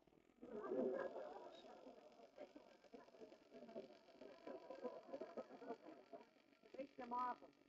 Okay. And after the newspaper got behind me, the trivia called up and said he decided to go along with Pancake Day after all. He did? Yeah. Fine. That he felt that the voters of this fair city were entitled to observe such a great holiday with a parade. I was quite cool to him. So we're really going to have a parade after all. Yep. What are you going to do with the baton there now? Practice twirling it? Nah, I just brought that down out of the attic so I'd have it. I don't need any practice with this thing, Tootsie. You're looking at the greatest drum major that ever did a double-back kickover, whatever that is, and threw a baton 40 foot high in the air. While... Come in. Oh, hello, Mr. Oldtimer. Hello there, kids. Hi, Oldtimer. You coming to the parade tonight? Oh, Tommy, I wouldn't miss it. What kind of parade? This is Pancake Day. Yep, I thought it up. Oh, that's wonderful, Johnny. I love them myself. Parade? No, pancakes. Me and Papa used to just eat them up. Pancakes? No, parades, Johnny. Papa used to pour maple syrup over them and have himself a time. Pancakes, you mean? No, parades. I poured a gallon of sorghum on a Legion parade in Chicago one time out of a 10-story window, and the gendarmes raised... Well, now, this parade tonight, this will be a little quieter, Mr. Oldtimer. It starts at 8 o'clock. Well, I'll be there. I'll run home right now and put on the uniform. What kind of uniform do you have? A parade uniform, Johnny. Oh? Had it made just for a parade. Pair of green St. Patrick's Day breeches, a red, white, and blue shirt, an American Legion cap with a band around it that says, "Remember the Alamo." That sounds very... I wear a buckskin jacket in honor of Pioneer Day with a Rotary Club button on the sleeve, and in my teeth I carry a small Confederate flag. I keep a sandwich board over my head that says across the shoulders, "Hooray first." Hooray first? Yep. And down the front it says, "Taft, Eisenhower, Warren, MacArthur, and Senator Kefauver." And on the back it says, "President Truman and Miss Margaret."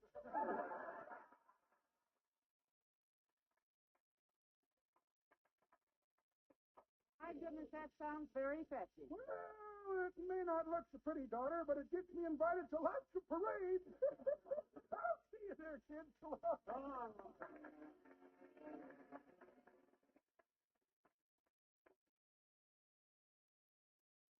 My goodness, there's quite a crowd here just to watch the parade start, dearie. Yeah, look at them lined up all the way down 14th Street. I told you I'd wake this town up. Boy, when I wheel down the avenue twirling this baton and... Hey, how's my helmet look? My air raid warden's helmet. How's it look? On me. Just lovely. Good. Only you could have thought of wearing that, sweetheart. What's that say across the top of it? It says Pancake Day. The paint's still wet, so don't touch it. I wouldn't with a 10-foot pole. Oh, look, there's the Elks band, McGee, and there's the mayor's car up I there. should have got here earlier to get things lined up. All right, everybody. I'm in charge here now. We'll get the parade started in just a few minutes. Going on? Loud now. McGee, I'll handle the parade. Hello, Molly. As mayor of this city, McGee, I have Go the right... sit in your car, Latrivia. I'll run this operation. I thought this whole thing up. I know you did. However, is that a double boiler you're wearing on your head? Why? This is my air raid warden's helmet, wise guy. It does fit more like a double boiler, dearie, at that. Well, I don't need any cracks from Latrivia. He's lucky I'm even letting him ride in this parade the way he acted. Oh, now let us not get carried away, son. I am the mayor. Well, get lost, Mayor. I can handle this thing without... Mr. Mayor, can we get a couple of pictures of you here for the morning papers? Come down here to the floor. I'd like to get you and Miss Pancake. Certainly, my boy. Anything to oblige the press. I'll pose with him, Bud. My friend, the mayor. I'm the guy that thought up this idea. Get lost, McGee. Well, hello there, Deborah. You look very nice, I must say. Come on, get the show on the Now, take it easy, folks. We'll start as soon as we get lined up here. We've been standing here half an hour. I'll tell you where to line up when I decide, lady. Now, just take it easy. Well, of all the... All right, now, all you guys in the Elks stand up front here. Sit up in front. Right down front. This is going to be fun, McGee. Yeah, now hold this baton a minute, will you? This thing is heavy. All right. Wow, it is heavy. Can you twirl this thing? Oh, wait till I start, kiddo. I'll spin that baby like a pinwheel. I got one trick where I throw it about 20 feet high. Hey, you! Tell somebody. You with the mayor's car there. Back it up. I'm going to put the city officials at the end of this parade. Well. Get a load of little mule mouth here. Practicing to be a top sergeant, Sonny? Hello, Dr. Gamble. I pat back. You going to march in the parade, or is somebody going to push you in two wheelbarrows? I'm just a spectator, my boy. Oh, I see. I figure anything you're connected with is always good for a laugh, except your joke. Incidentally, that's a clever idea there. Wearing a double boiler on your head in honor of Pancake Day. It's very cute. That's my air raid warden's helmet.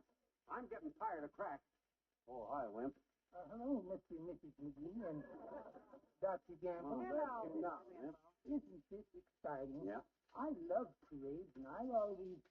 Hey, Mr. McGee, you probably think this is a silly question because I'm sure there must be a very good reason for it, but why are you wearing the double boiler on your head?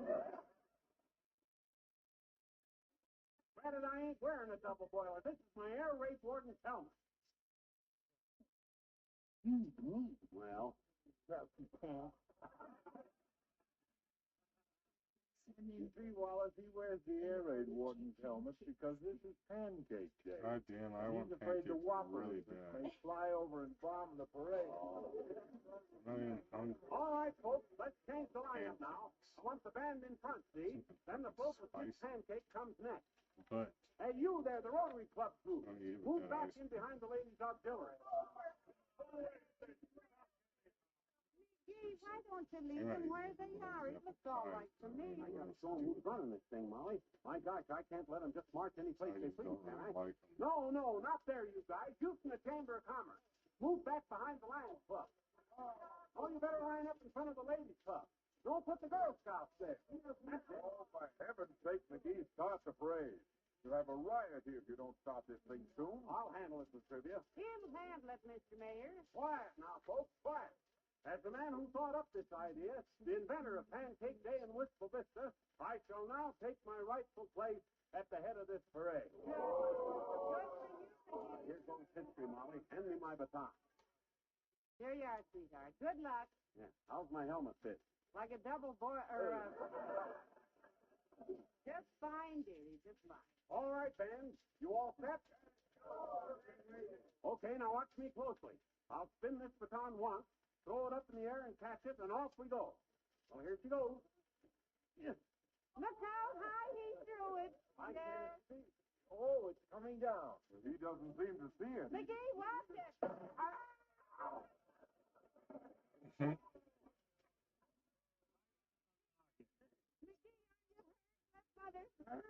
Hey, pull this helmet off me, somebody. It's down over my Oh, eye. you poor lad. It's stuck. I can't see. Hey, it's stuck. Here, let me help you. Get a can opener. Get the parade started. Come on, Eddie. Crank up the band. Hey, which way they go? I can't see the parade.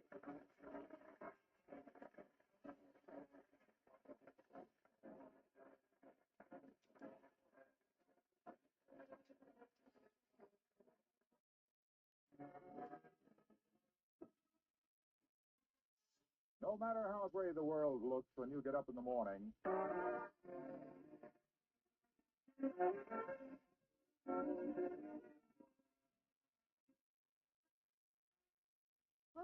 Well, it's past our bedtime, dearie. How does your nose feel? Still tender? It's okay, just skinned a little. Well, I tell you, it was a lovely parade. I'm sorry you couldn't see it.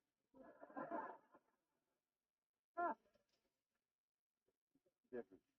See one parade, you've seen them all. Hand me the almanac, will you? There was something in there about tomorrow being the anniversary of the first flagpole sitter, and I thought maybe I... No! Night. Good night, all. Well, I tell you, it was a lovely parade. I'm sorry you couldn't see it.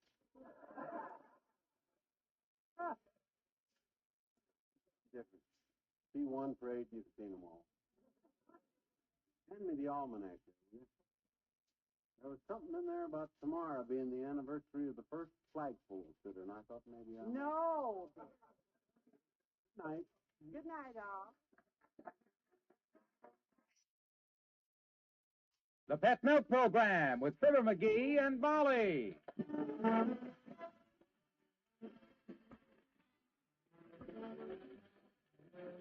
The first evaporated milk, Pet Milk, presents Fibber McGee and Molly with Bill Thompson, Arthur Q. Bryan, Dick LeGrand, Jeff Kirkpatrick, and me, Harlow Wilcox. The show is written by Phil Leslie and Keith Fowler and directed by Max Hutto with music by the Kingsmen and Billy Mills Orchestra.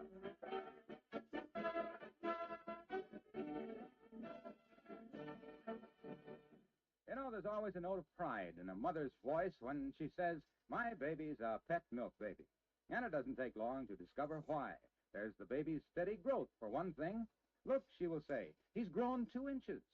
And any doctor can tell you that it's the milk minerals and vitamin D that regular feedings of pet milk can supply that help a baby make that sure, steady growth. Then there's that strong, straight back. Again, it's the minerals and vitamin D in pet milk that help make that strong, straight back possible, and that help baby to have straight, sturdy limbs. As time goes by, you also discover that pet milk helps baby develop good, sound teeth. No wonder, is it, that more and more mothers are realizing there is no better milk you can buy for babies than pet milk. If you're expecting a baby, ask your doctor about pet milk. The first evaporated milk, the first food for millions of sturdy, happy babies.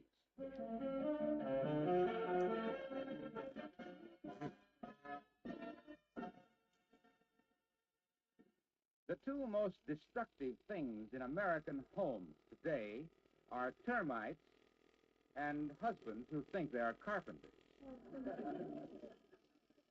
Such a husband is on the loose today. His hands are full of tools, his pockets are full of nails, and the termites are filled with jealousy. As we join Fibber McGee and Molly.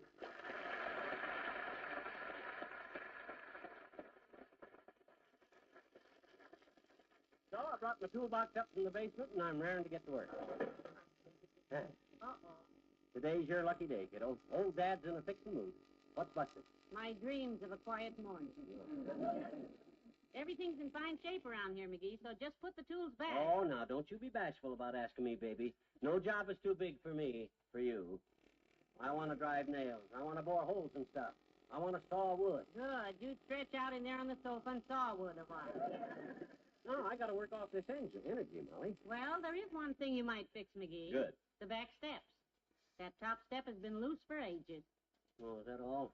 Well, my gosh, that ain't enough of a job to hold a guy that he's as good a carpenter as I am's interest.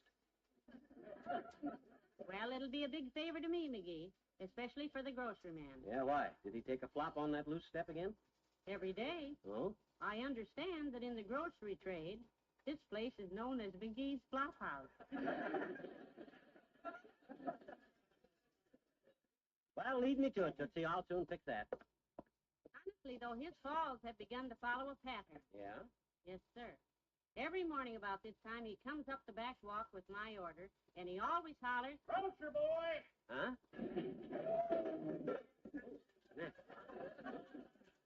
He did it again. Well, why don't he watch where he's going? Open the door, quick. Okay. Well, folks, I fell over it again. Are you hurt, Mr. Frank? Did you hurt yourself? Well, I just can't tell till I get up, Miss McGee. Sure, feels like I busted something, though. I took a spill this time that was positively phenomenal. Here, let me help you up, boy. What'd you bust, a rib or a leg? I don't know. I just felt something break when I hit, and oh, here it is, a bottle of ketchup. Oh, I knew I busted something. Well, now, just so you're not hurt. Yeah, now don't worry about the ketchup, Frank. Don't give it a thought, boy. You can bring us another bottle anytime. Just so it's today. Well, thanks, Fibber. Himself, he's just getting ready to fix that step, Mr. Frank.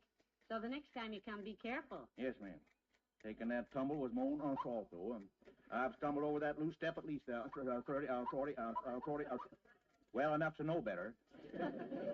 You ought to watch it, Frank. Well, if I can't remember to step over it, then I just deserve to have you come and get your own groceries. Well, when you bring the ketchup back, Frank... I'll bring it back this afternoon. Fine. And I'll watch that top step this time, or my name ain't Frank Drink. Well, so long, Miss McGee. Everything else is there. Goodbye. Well, now, McGee, if you'll put about 3 good nails in that top step. Wait till I dump my tools out here and size up the job. Huh. Don't make a big thing out of it, dearie. Just nail it down and let it go with it. Oh, no. That's the amateur's way. I'm going to pry the whole step off and put it back on right. Oh, dear. Now, you watch this. I merely shove the crowbar under the edge of the step, exert a slight pressure, and the whole step will lift right off. Yes! Oh. Dad, it split right up the middle. Certainly did. Well, I'll find a new piece of wood and I'll... Johnny, it's me, kid. Well, hello, Mr. Oldtimer. Hi, old-timer. Where'd you come from? Flat River, Missouri, Johnny. I was born there in 18... Oh, you mean just now. Yeah. I come up the driveway and... Hey, what you tearing down, the house? No, he's fixing the back step, Mr. Oldtimer. Now, if you boys will excuse me, I'll take the groceries in and start lunch. Well, don't worry, Tootsie. I'll build you a new step. I'd be glad to help you, Johnny, but if there's one thing I am, it's no carpenter. Well, I can handle it. Now, let's see. Where's my wrecking bar? Oh, Me and Papa put up one of them prefab houses one time, though. Come out very interesting. Yeah? They sent us all the parts for a 9-room house and a set of blueprints to show what part went where. Sounded very simple. Simple, my clavicle. A set of blueprints is nothing to sneeze at. That's what I told Papa, but he sneezed at 'em anyhow and blew them blueprints sky high. When they come down again, they were all mixed up and we couldn't get 'em straight. But you put the house up anyhow, huh? Yep, and it was a doozy, son. It was? Probably the only house ever built where you had to go upstairs to get to the basement. My gosh, you really mixed them blueprints up. We sure did, Johnny. There was 4 windows in the living room, but we never got a bit of light. Well, 4 windows ought to be enough to let in plenty of light. Not when they're made out of solid wood and got doorknobs on them. I suppose the doors were solid glass. Nope, the kitchen floor was solid glass. Doors was linoleum. Oh, what a mansion. Well, it had its drawbacks. We got used to the carpet on the walls, but we had to walk around on our bare feet to keep from tearing the wallpaper. Whatever happened to that house? It burnt down, Johnny. Burnt down. Fire started in the attic, under the house, burnt clean down to the roof. We was real happy when the fire insurance men come to look at the remains. Did you collect your insurance? Nope. They said the whole house was built in reverse, so instead of them paying us, we had to pay them. Oh, Johnny.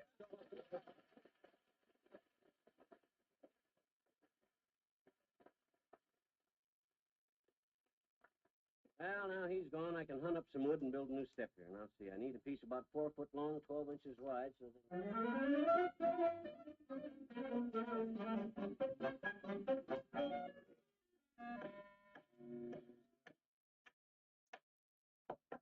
There, that does it. Now, need a better-looking top step in Wistful Vista. Hey, Molly, Yes, dearie. the step's done. If I do say so myself, it's great. Yes, it looks very nice. Where'd you find the wood for it? Now, that was a piece of luck, kiddo. Right there on the back porch, I found an empty shelf with nothing on it. Which, come to think of it, is what you'd expect to find on an empty shelf. Just the right size, so I yanked it off and used it for this step. McGee, you didn't. Yes, I did. Why not? I need that shelf. Huh? That's where I keep my soap powders and cleansing stuff. I just emptied that shelf. Oh, well, now, don't you worry, Tootsie. I'll find some more wood and build you another shelf. You're not talking to just an average carpenter, you know. I'm sure of that. No, sir. You're looking at a guy that knows lumber inside out, kiddo. Matter of fact, I was at one time in charge of a sawmill that done very special work. I sawed nothing but cedar for Cecil Reeder, the guy that made cedar chests. I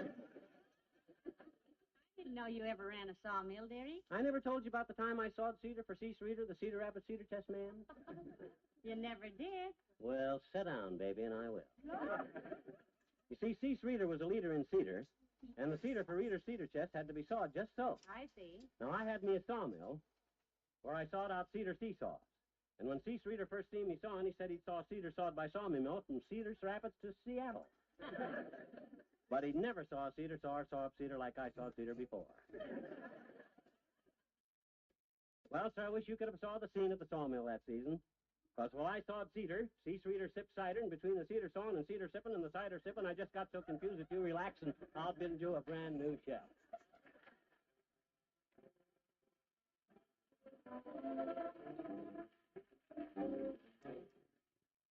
The King's Men, Wheel of Fortune.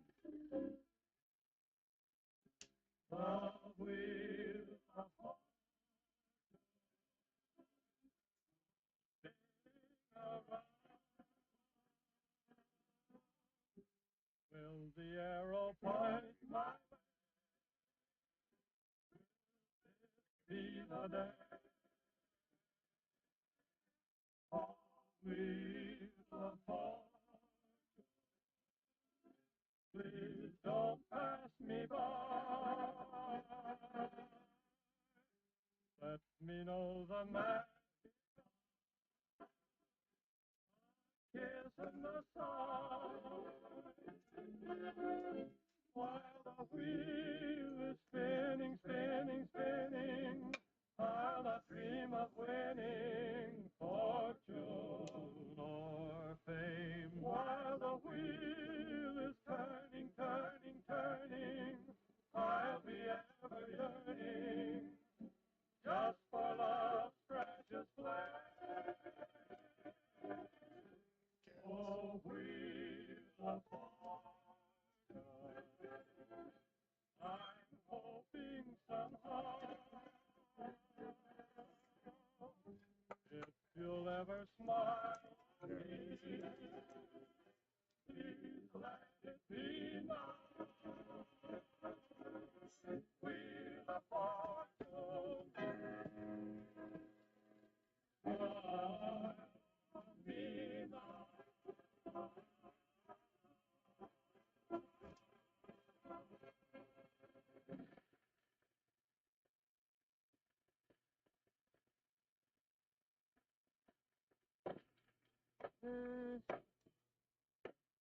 Oh, I had a little rabbit. She was smarter than you think.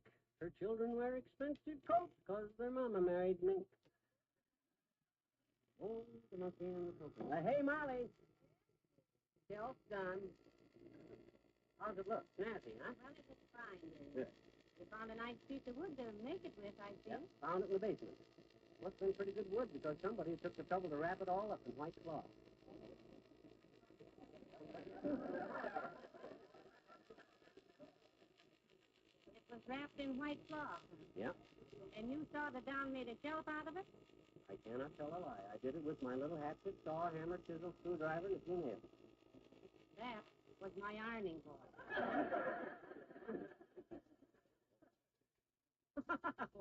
Well, what do you know about that?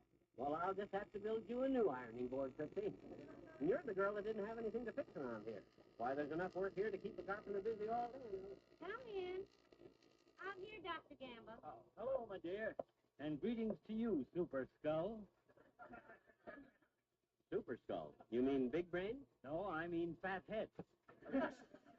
That's very clever, Doctor. You're just like a rifle bullet. Fast and deadly, you mean? No, full of lead.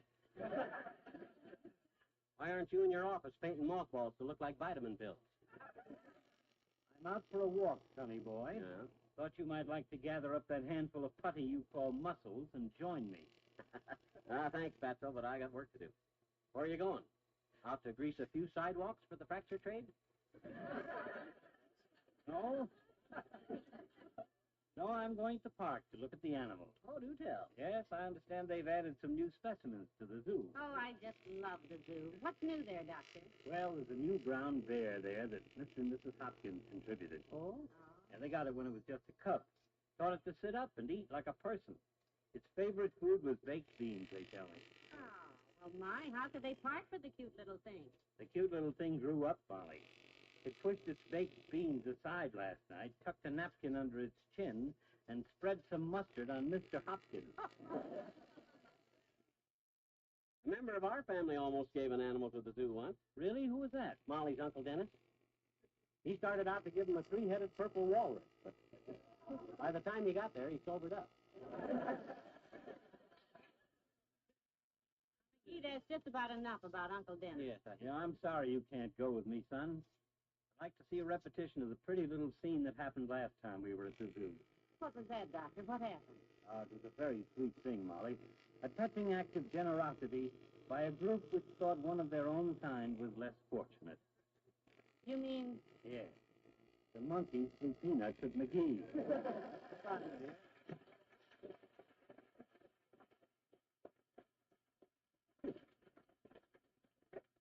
Wise guy. I don't know why that's so funny to him. I got a free lunch, and he had to buy his own. Well, I better get busy and find the wood to make you that new ironing board. No, skip it, dearie. You can buy me one of those new metal ones. I'd really rather have Oh, no, that wouldn't be the same, Mommy. That thing ain't got the sentiment of a thing that's made with loving hands at home. Well, that may be true, but... Hi, pal. Hello, Mr. Rickard. Hi, Junior. I'd ask you to sit down, but I'm afraid you do it, and I'm busy with some cutting. Well, that's coincidence because I'm in the building business myself, you know. Sort of a consultant. Oh, new job, Junior? You don't mean after all these years of peddling pet, they tied a can on you? Mr. McGee, please. I simply meant that as a building consultant, I advise housewives on how to build attractive, nourishing meals at low cost. Oh, isn't that a clever tie-in, McGee? Oh, sure. He's sly, this man is. He's slick. Look, sir, he's as subtle as a tack in your chair. And speaking of attack, here's the point. Oh, that stabbed me. The point is, grocery stores everywhere are featuring Pet Milk's recipe of the month right now for tuna macaroni slices. Tuna macaroni slices? Yep, a delicious combination of tuna, macaroni, and cheese in a golden yellow loaf that just makes your mouth water. Made with pet evaporated milk, it's a one-dish dinner deluxe. Tuna macaroni slice. I suppose the first thing you got to do is catch the tuna, and then when you No, pal, the first thing you do is buy yourself a few cans of pet milk. That's sweet country milk evaporated to double richness. Yes, but you got... Then you pick up this swell husband-tested recipe at the same time. Yeah, but you got to catch a tuna. No. You buy the tuna in cans, and you don't even have to go fishing. Oh, that's amazing. Isn't science wonderful? My God.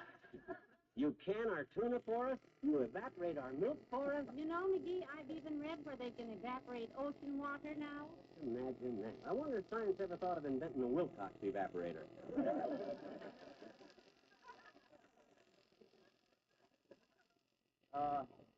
What? I can just sort of picture how it ought to look. The thing where I press a button and it goes, zzz. There's a door slam. I look around, and Molly and I are all alone.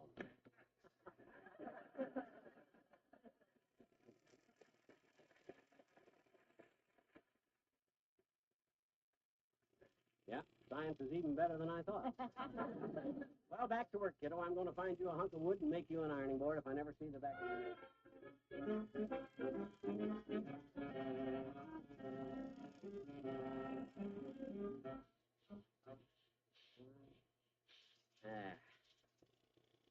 that's it. Oh, boy, when Molly sees this. Hi, mister. Huh? Oh, hi. Sue. Hi. Oh, I'm glad to see you, sis. Where you been lately? Oh, I've been on a trip, mister. Huh? I've been visiting my Aunt Opal and my Uncle Bob. Oh, boy, did I have fun. Good time, huh? Not very. They got an awful cute little baby, though. Oh? Only my Aunt Opal doesn't like it, so she's going to send it back and get another one. He is? And they've got an automobile and... I said he is. Guess what? Going to send it back. Send what back? The baby. Who is? Your Aunt Opal. I know it. I heard her say to my Uncle Bob, I think I'll change the baby.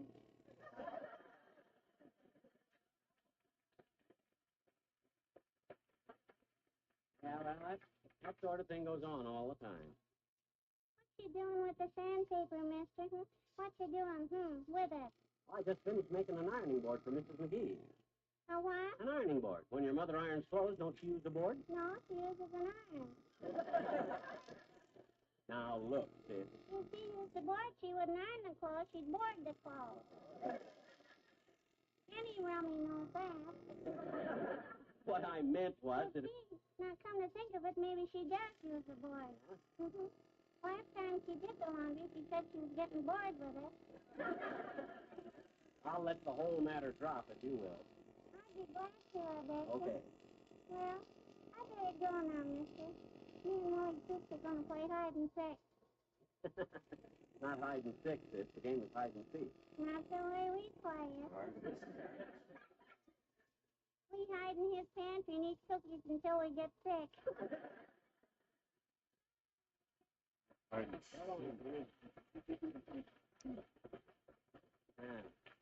Now I'll show Molly the ironing board and watch her face light up like a tilted slot machine. Hey, Molly. Yes, The dearie. ironing board's done. Cut the shape and sand it down. Take a squint at it, kiddo. McGee, where'd you find the wood? Up in the attic. Not bad wood either. Almost looks like mahogany. It is mahogany. Huh? That's the extra leaf for the dinette table. Well, don't give it another thought, Christy. I'll just find some more wood and make a brand new leaf for the table. Must you? No. The least I can do. Maybe I won't find any more mahogany. Maybe I'll just have to use pine or oak, but so what? The only thing you find, poor baby, is oak with me. Don't you get it, Molly? Pine and oak is a play on wood. It ain't funny, McGee. Well, I'm a carpenter, not a comedian.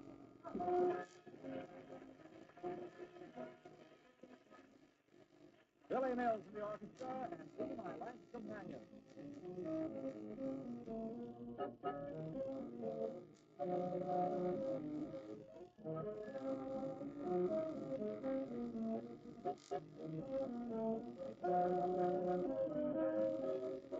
I have to now do my order.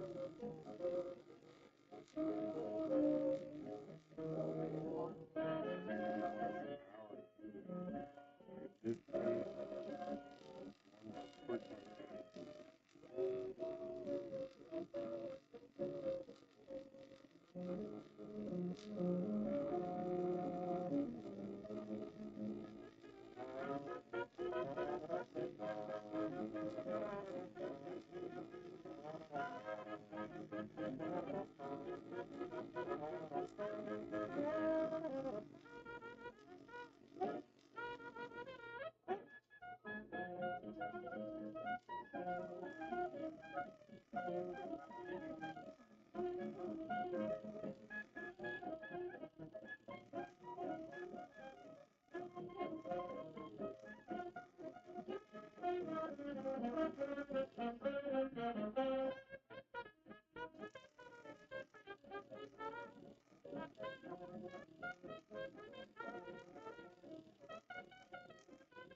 Hello? Oh, I thought we'd been cut off, Mabel. Yes, that's right. He used the shelf off the porch to make a new step with, and then he took my ironing board to make a new shelf with. No, he made a new ironing board out of the leaf from the dinette table. Hmm? Oh, no, he's out there making a new leaf for the table now. Hmm? You're confused. How do you think that? Somebody's at my door, Mabel. I'll call you later. Goodbye. Come in. Oh, hello, Ollie. Come in. Well, good day, Mrs. Hello, Miss. Hey, that's your little life companion, Mrs. Well, he's out on the back porch doing some carpenter work, Ollie. Go on back there if you like. He'll glad to see you. Oh, I know you there, Mrs., so I think I skip it.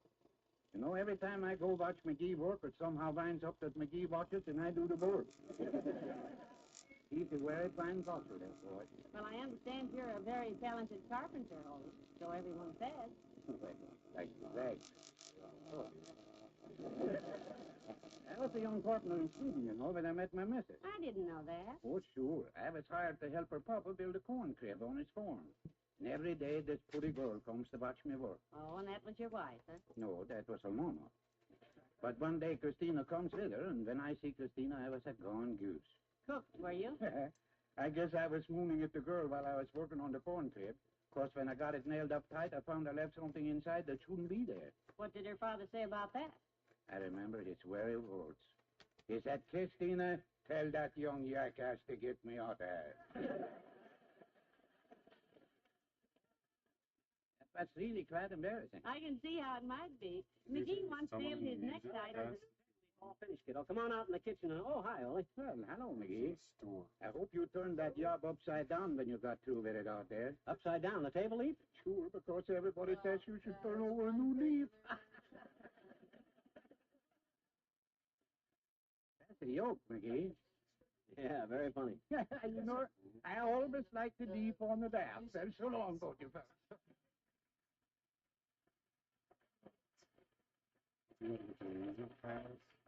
He should have left that joke inside the corn crib, too. Huh? Skip it. The job all finished? Yeah, come on, take a look. Fits perfect. Well, I hope you're all through carpentering now, sweetheart. Yeah, there you are. How's it look? Well, it looks wonderful. Yeah. Fits perfectly. Of course, it's not Oh, mahogany. I'll stain it mahogany. There's one thing about me, kiddo. When I start out to do a job, I do it. We'll never have any trouble with that top step again, baby. That's the best news. Uh-oh, I better tell him. Oh. What happened?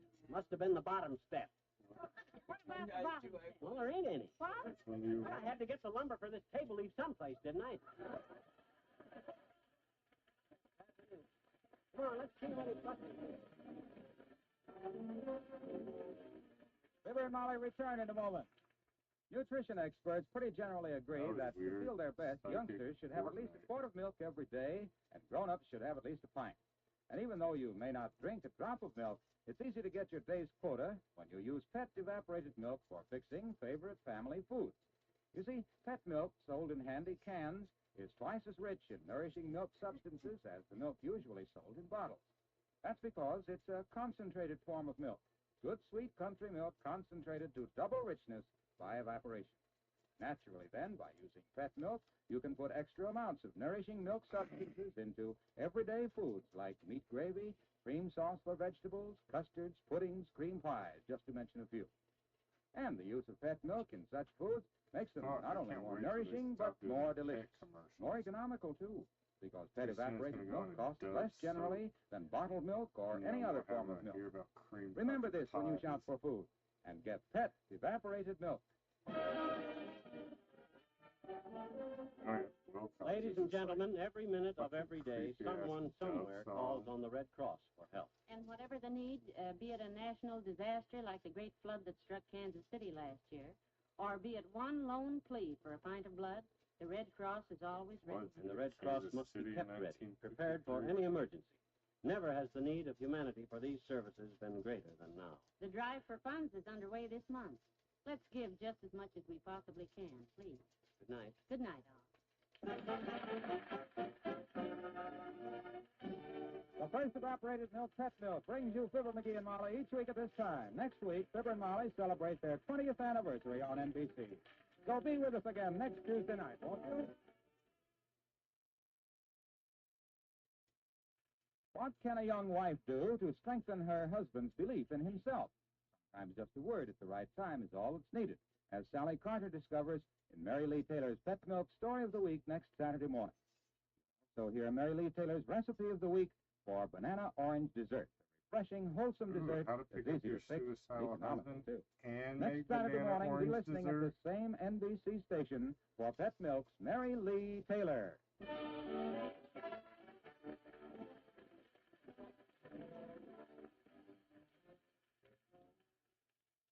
Now, Eddie Cantor, next on NBC.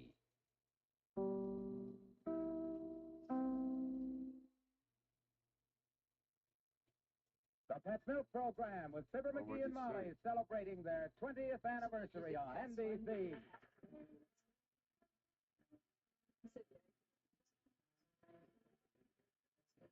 The first evaporated milk, Pet Milk, presents Fibber McGee and Molly with Bill Thompson, Gail Gordon, Arthur Q. Bryan, Gloria McMillan, Dallas McKinnon, and me, Harlow. The show is written by Phil Leslie and Keith Fowler and directed by Max Hutto, with music by the King's Men and Billy Mills Orchestra.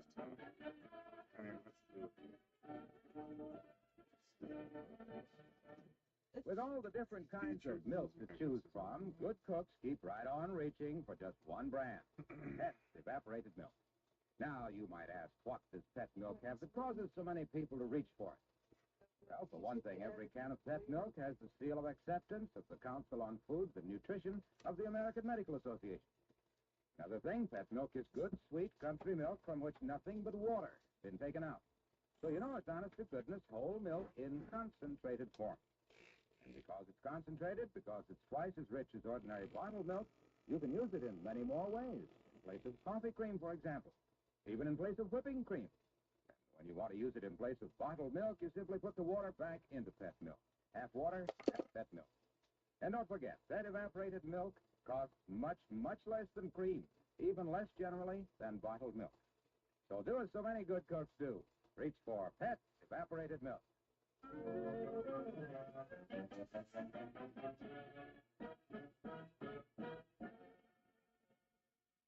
Here's a little dramatic scene that might be entitled The Eternal Trying. The cast is composed of a messenger boy who says, Package for the lady of the house. a wife who says, Oh, thank you. and a husband who says, And another dad-ratted package. What are you trying to do, send me to the poorhouse? Yep, it's Fibber McGee and Molly.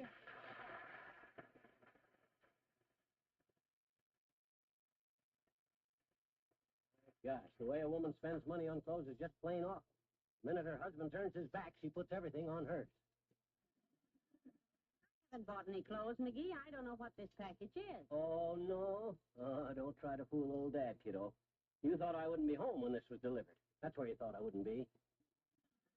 You thought I'd be hard at work somewhere, coughing my lungs out in some smoke-filled pool room. Or breaking my back trying to lift a heavy bowling ball. Come clean, Tootsie, come clean. What is it, a new dress? In a box 8 inches long? Don't be silly. If you'll just hold your horses till I get it unwrapped.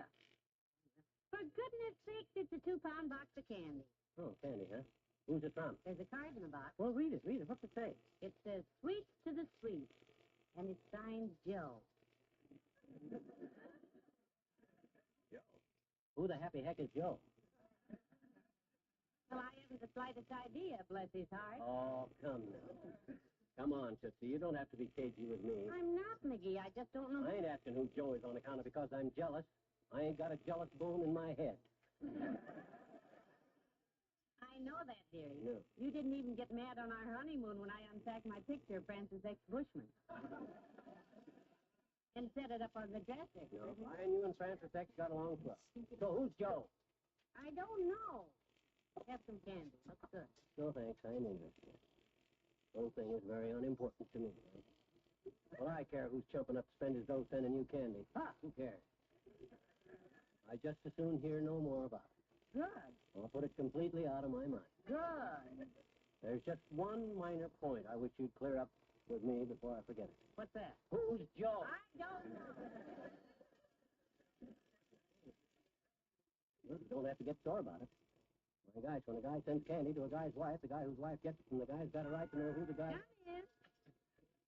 Well, hello there, Mr. Wimple. Hello, folks. Hi, Wimp. Pull up a chair. What you got under your arm there, boy? Seed catalog? Oh, no. This is my bird book. I've been out to Dugan's Lake bird watching. Oh. But I haven't seen a really odd bird for days, so I thought I'd come see you a minute, Mr. McGee. Very thoughtful, Mr. Wimple. Yeah, I think.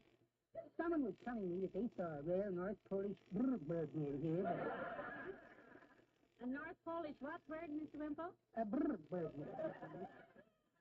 It's a small, snow-colored bird that lives at the North Pole. Oh? It builds its nest out of ice cubes and old frost warnings and sits there all really long saying, brr, brr, brr.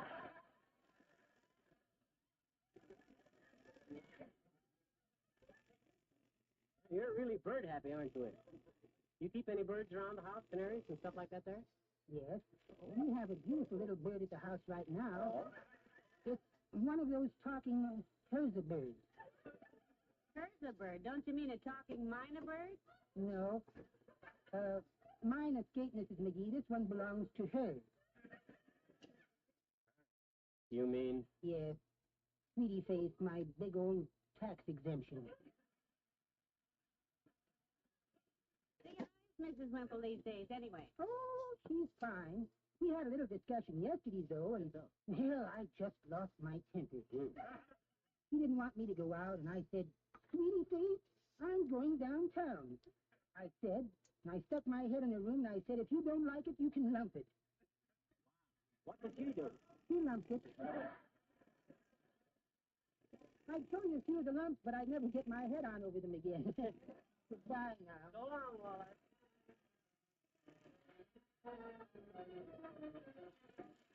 Billy Mills, the orchestra, and Perfidia.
Well, I'll admit I'm just as curious as you are, McGee, but I've no idea who could have sent the candy. Well, Stop fretting about well, it. I ain't fretting, kiddo. Don't bother me any more than a BB bothers a buffalo.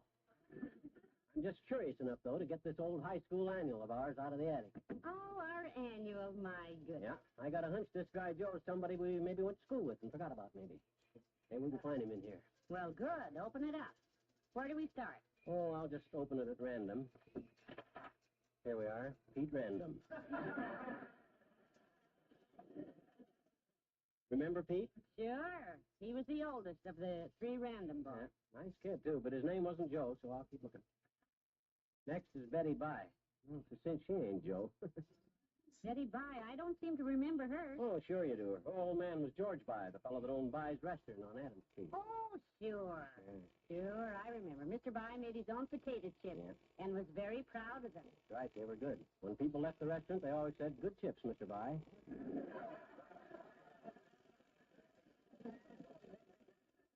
Well, this is all very interesting. Come in. Oh, hello, Dr. Gamble. Top of the morning to you, my dear. And a small slice off the bottom to you, Buckethead. That's so. Oh, I'm glad to see you.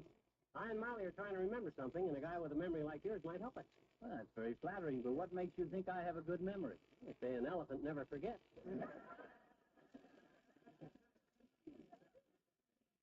I wonder why I come here. It must be the same thing that leads an Indian mystic to drive an extra handful of spikes into his bed. Sit down, Doctor. You look tired. Well, I am tired, my dear. I employed a new nurse this week, Miss Bullwinkle. And she's worn me out completely. Oh, what'd she do, Doctor? Well, she wasn't satisfied with the appearance of my office. Thought it needed a woman's touch. Oh? This morning I came in and the woman had touched it. But good. Bullwinkle redecorated, did she? Well, you might call it that, speaking loosely. Yeah. The whole motif was early American. That's nice. Yeah. Organdy curtains at the windows, cretonne slip covers on the chairs, and a pleated ruffle around the operating table. I suppose she framed a few X-ray photos for the walls. No, she didn't, but she did plant ivy in my instrument sterilizer. And she filled my jar of formaldehyde with daffodils. My surgical bandages had been carefully separated into two piles and marked his and hers. My goodness, your office must look more like the Waldorf Astoria. Indeed it does, my dear. In the future, I may refer to it as the Plasma Hotel.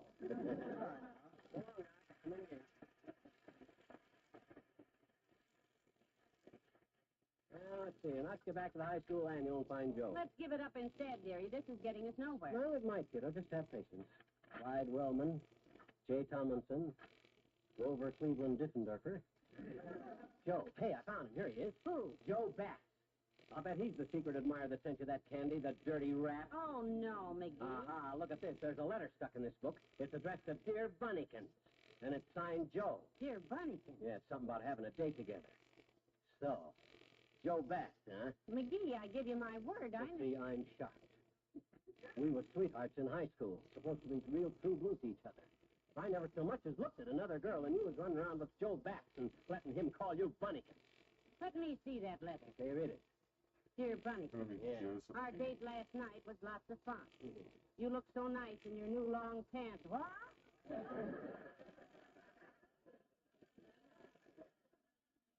New long pants? This is not my letter. Oh, yeah, I remember now. Joe was Josephine Gherkin. He wrote that to me. We had a couple of dates, but it was just a passing fancy. You understand, kiddo. I understand, Bunnykins. Good. I wouldn't want you to think for a minute that I was... Molly, hi, pal. Hello, Mr. Wilcox. Hi, Junior. Say, maybe you can help us. We're trying to figure out who sent Molly a 2-pound box of candy. No, don't look at me, pal. I wouldn't dream of sending a girl a 2-pound box of candy. I suppose you send them a 5-pound box? No, I send them a 50-pound case of pet milk. Well, that's a lovely thought, Mr. Wilcox, but girls like candy, too, you know. Oh, well, I'm sure they'd prefer my gift, Molly. After all, what's in a box of candy? Well, in this box, there's a layer of cream. Nothing compared to the creams you can make with pet. Delicious cream sauces, delightful cream gravies, mouth-watering cream pies and custards. Every good cook knows the wonderful creaminess that pet milk brings to her family's favorite food. All right, you win that one, Mr. Wilcox. But this particular box of candy has some nut clusters in it, too. I'm glad you mentioned that, Molly. I'm sorry. Because when the meals are prepared with plenty of good, rich pet milk, you just show me the family that will nut cluster around the table.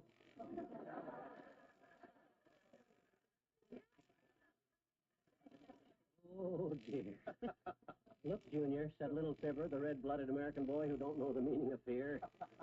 What about cherry cordials? There's some cherry cordials. Well, all right. Now, pal, consider the case of the French housewife. She turns to her husband and says, "Oh, my man, I love you so. You'll never know. But when we marry, you treat me very horrible. Name of a little pig, how you beat me. Je suis fatigué. Je suis désolé. Je suis black and blue. Very dramatic, Junior, but what's it got to do with cherry cordial? Then she says, that is all changed since I begin to cook with the delicious double-rich pet milk. No longer do you treat me horrible. Now, Sherry, you are so cordial.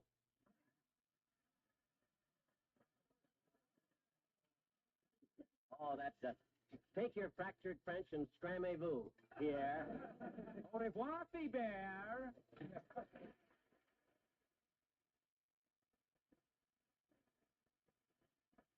Well, I guess I'm just wasting my time with this annual, Molly. What do I care who Joe is anyhow? I know I'm the guy for you.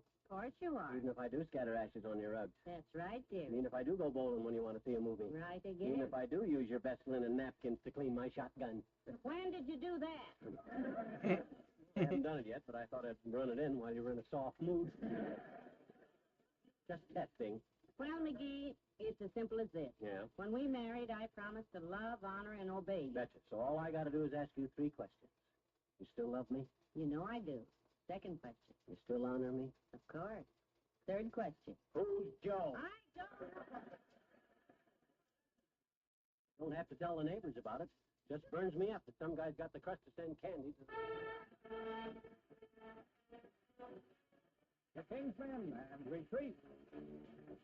I once heard that in the city, gals are sweet and awful pretty, so I rolled into town.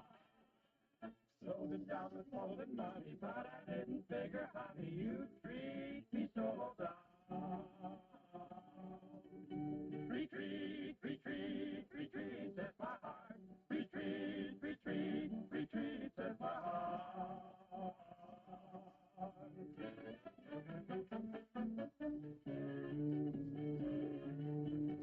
If I was a piece of candy, all your sugar would be dandy to melt my heart away. I loved your hugs and I loved your kisses, even thought I'd make you miss it, but my heart seems to say, retreat, retreat, retreat, says my heart. Retreat, retreat, retreat, says my heart.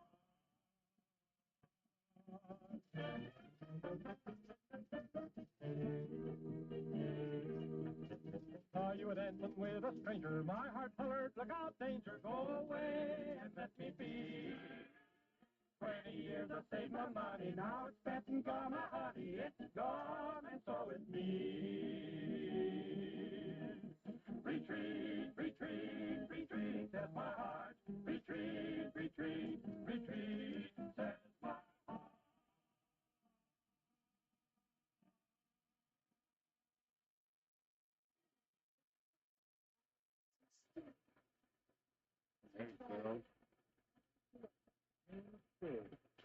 There's Joe Ferguson. No, he couldn't have sent the candy. He's a politician, and they only send mink coats. Joe Mitchell. No, it couldn't be him either. I was one of his pallbearers. Joe Blow. Are you still racking your brain about that candy?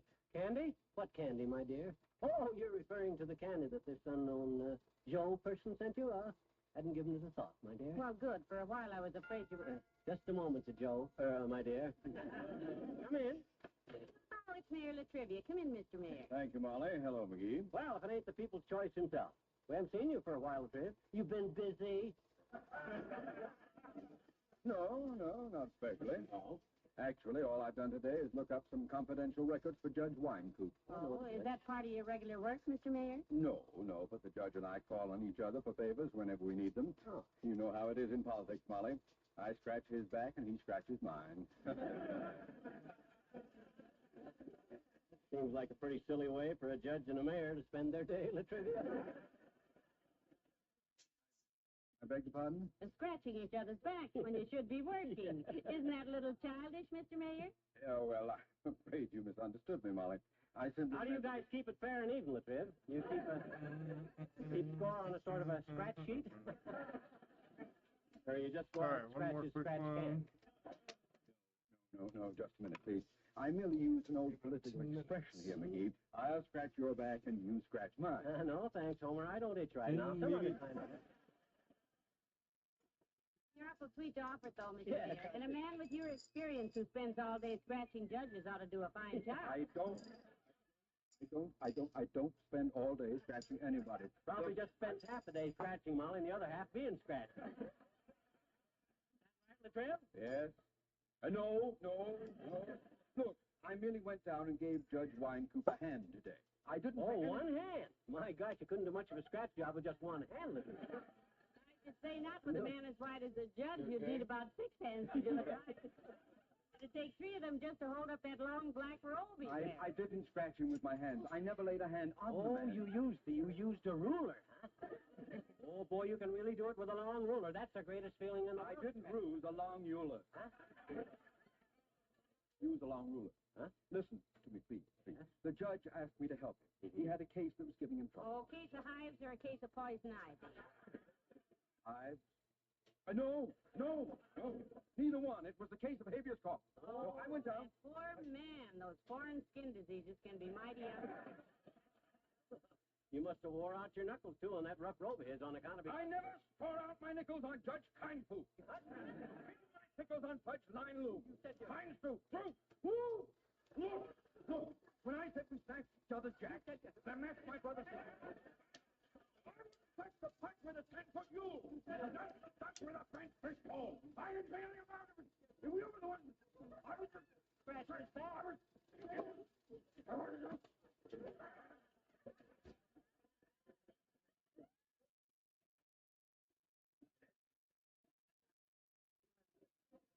McGee? Yes, boy? Would you care to join a group of friends at my home this evening? I plan to throw a small party outdoors. Oh, in your patio, eh? No, in the house. You're the small party I plan to throw outdoors.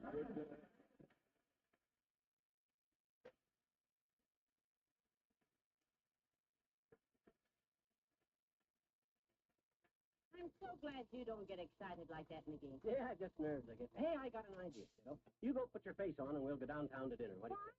To dinner. Oh, wonderful. You're awful sweet to take me out, dearie. You know, it was nice to get this box of candy, but I wouldn't trade you for 6 of these, Joes, whoever Joe is, because... That's rather, why do we have to keep talking about Joe? That's all I hear around this joint is candy, Joe. I hope he breaks his big fat neck. Well, bless his little noisy heart. I do believe Mommy's boy is jealous. I am not even jealous, too. He can take a run and jump in the... Oh, wait a minute, dearie. Who's this? Come in. Well, Debbie Lynn. Hello, Debbie. Oh, hello, Mrs. McGee. Hi, Mr. McGee. Ed told me to be sure and say hello for him. Well, Mr. McGee's carving, dear. How is that? Your romance still booming, is it? Oh, yes, Mrs. McGee. Ed's so wonderful. The silliest darn thing happened to me yesterday, though. I almost lost Ed on account of it. Oh, some girl after him? Oh, no, it was just so silly. I got this box of candy yesterday, you see, with a little card in it that said, "Sweets for the sweets from Joe." You know. And Ed got simply furious. He thought Joe was some boy who was trying to date me. Isn't that silly? It certainly is. Oh, Joe. Well, don't you know about... Oh, wait a minute. What time is it? Oh, is it? Well, let me turn on the radio. There. Wait a minute. And today's what you were sitting in the box of these wonderful chocolates was Mrs. Molly McGee of 79 Mississippi. As you know, every day some lucky lady receives a handsome box of our deluxe candy, absolutely free. Remember our slogan, "Sweet for the sweet," from Joe the Bonbon King.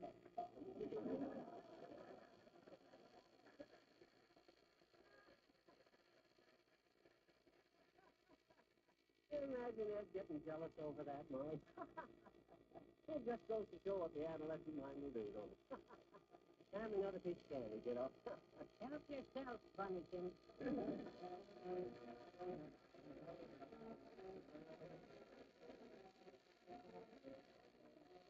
Fibber and Molly return in a moment.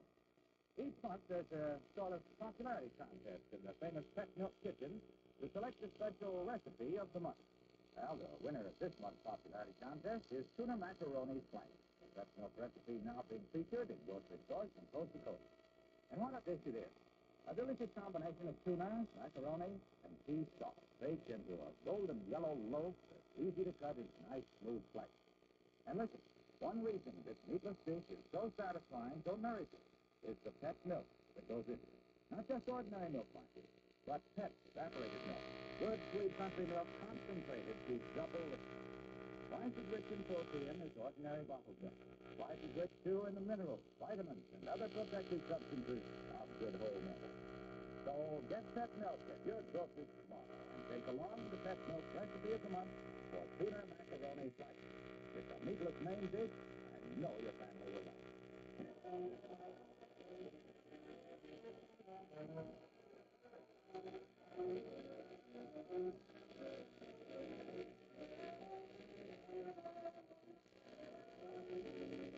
Ladies and gentlemen, tonight, Fibber and Molly are celebrating their 20th anniversary on NBC. With us is the president of the Hollywood Chamber of Commerce and honorary mayor, Mr. John D. Kingsley, with a message for them. Mr. Kingsley. Thank you, Harold. Jim and Marion, the people of Hollywood have had this partisan stroll drawn up as an expression of their deep appreciation to you both. It says, in grateful appreciation to Jim and Marion Jordan, whom the world knows and loves as Fibber McGee and Molly, who by their many years of clean, wholesome comedies and by their exemplary personal life have brought great credit to our great community of Hollywood. It's in their honor as Christmas itself, wistful vista for a day. Yeah.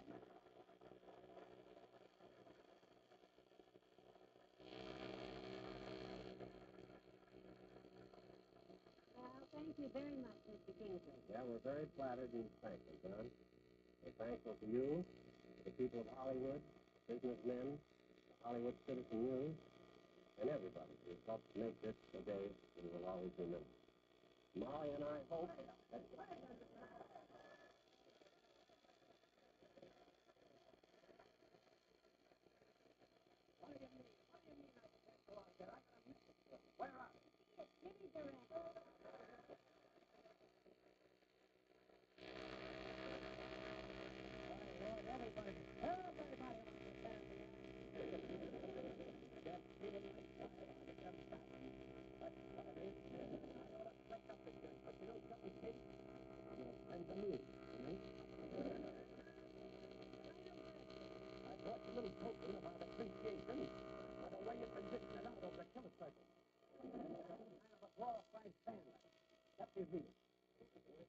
It says, and I quote, in tribute to two wonderful people for the 20 years of good entertainment, clean, humor, and wholesome, American fun, for which have endeared them and the Fibber McGee and Molly program for radio listeners of the United States, including all of us whose names are here inscribed. And it's signed, Bud Allen, Milton Berle, Eddie Cannon, Jack Thomas, Lou Costello, Darren Gay, Ralph Edwards, Phil Harris, Bob Hope, Jerry Lewis, Gene Martin, Ralph O'Mara, Donald O'Connor, Walter O'Keefe, Jack Parr, Rex Shelton, Danny Thomas, Willard Gilbert C. Waterman, Ed Wynn, and yours truly, James Sturman.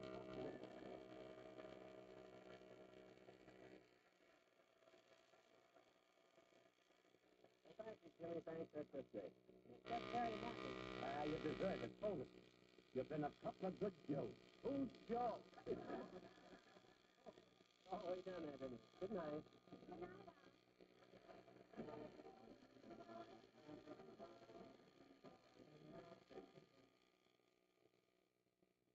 Sometimes parents forget what they were like when they were young and just married. That's the way it is with Sally Carter's parents until she finds an amusing way of reminding them.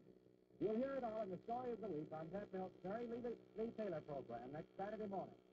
Immediately following this heartwarming story, Mary Lee Taylor will bring you the Pet Milk Recipe of the Week for a tasty new dessert that's called the everyday ingredient you'll usually keep on hand. It's baked lemon pudding. You'll hear how to make it when you tune to Pet Milk's Mary Lee Taylor program next Saturday morning over NBC.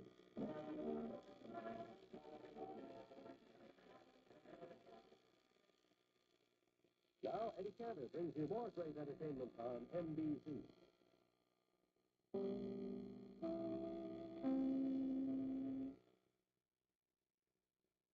The Pet Milk Program with Fibber McGee and Molly. The first evaporated milk, Pet Milk, presents Fibber McGee and Molly, transcribed with Bill Thompson, Gail Gordon, Arthur Q. Bryan, Dick LeGrand, Ken Christie, Peggy Weber, Gil Stratton Jr., Tyler McVeigh, and me, Harlow Wilcox. The show is written by Phil Leslie and Keith Fowler and directed by Max Hutto, with music by the King's Band and Billy Mills Orchestra.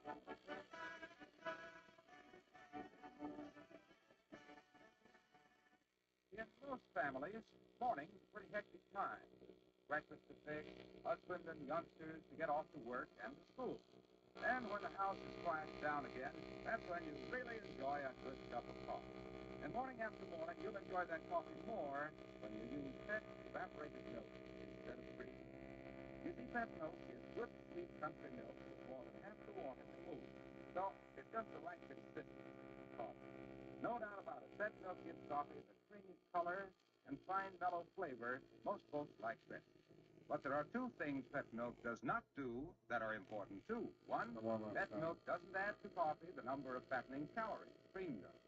And two, Pet milk doesn't cost nearly as much as cream. In fact, it costs less than half as much. If you're still using expensive cream in coffee, how about switching to Pet milk?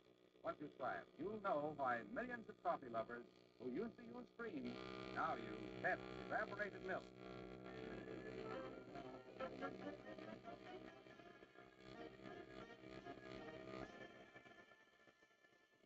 Well, here's a typical breakfast table trio: Mr. McGee, Mrs. McGee, and the wistful Mr. Gazette. The head of the household is reading the news, while her husband is busy eating. As we join Fibber McGee and Molly.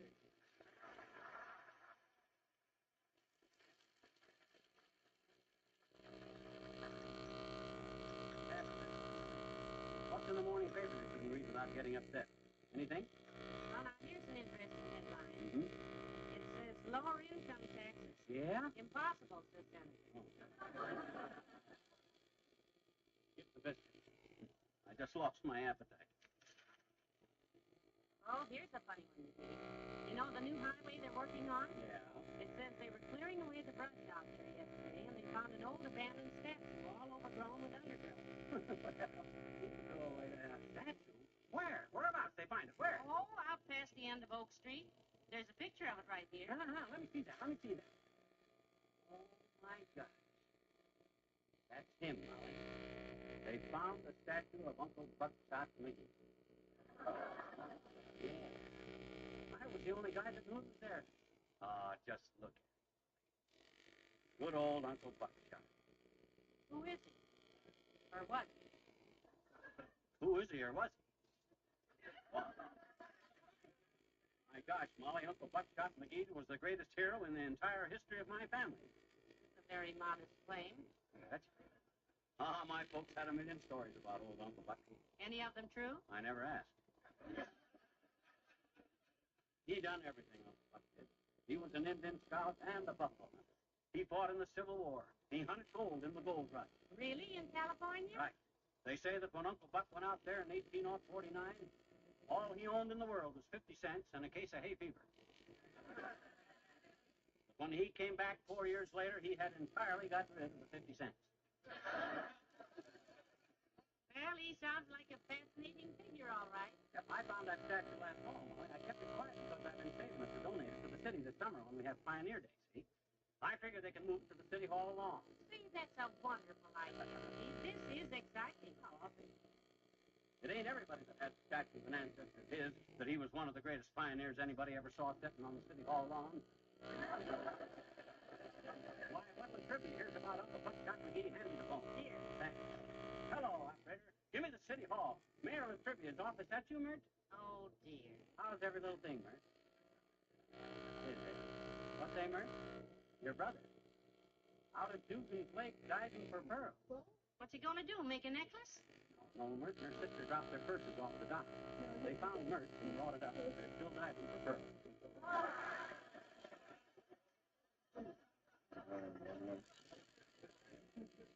What's that, Mert? Oh, okay. Trivia's phone's busy. Grab your hat. Let's get down to the City Hall. Good. Come on, let's go.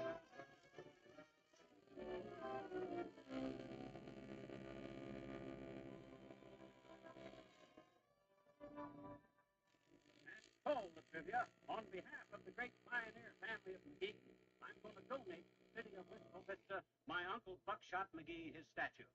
I appreciate the offer very much, McGee, but on behalf of the city, no thank you.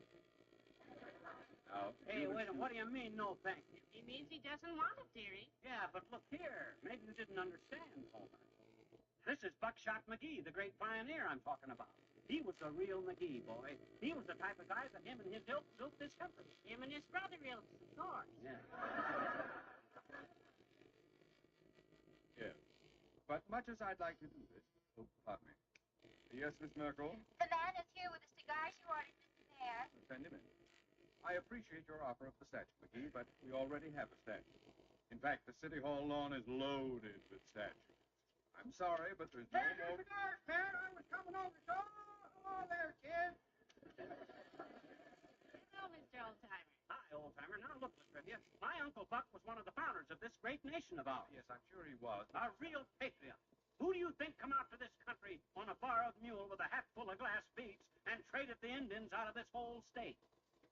Let's keep my grandfather out of this. I'm not talking about your grandfather. I'm talking about a real pioneer. That statue was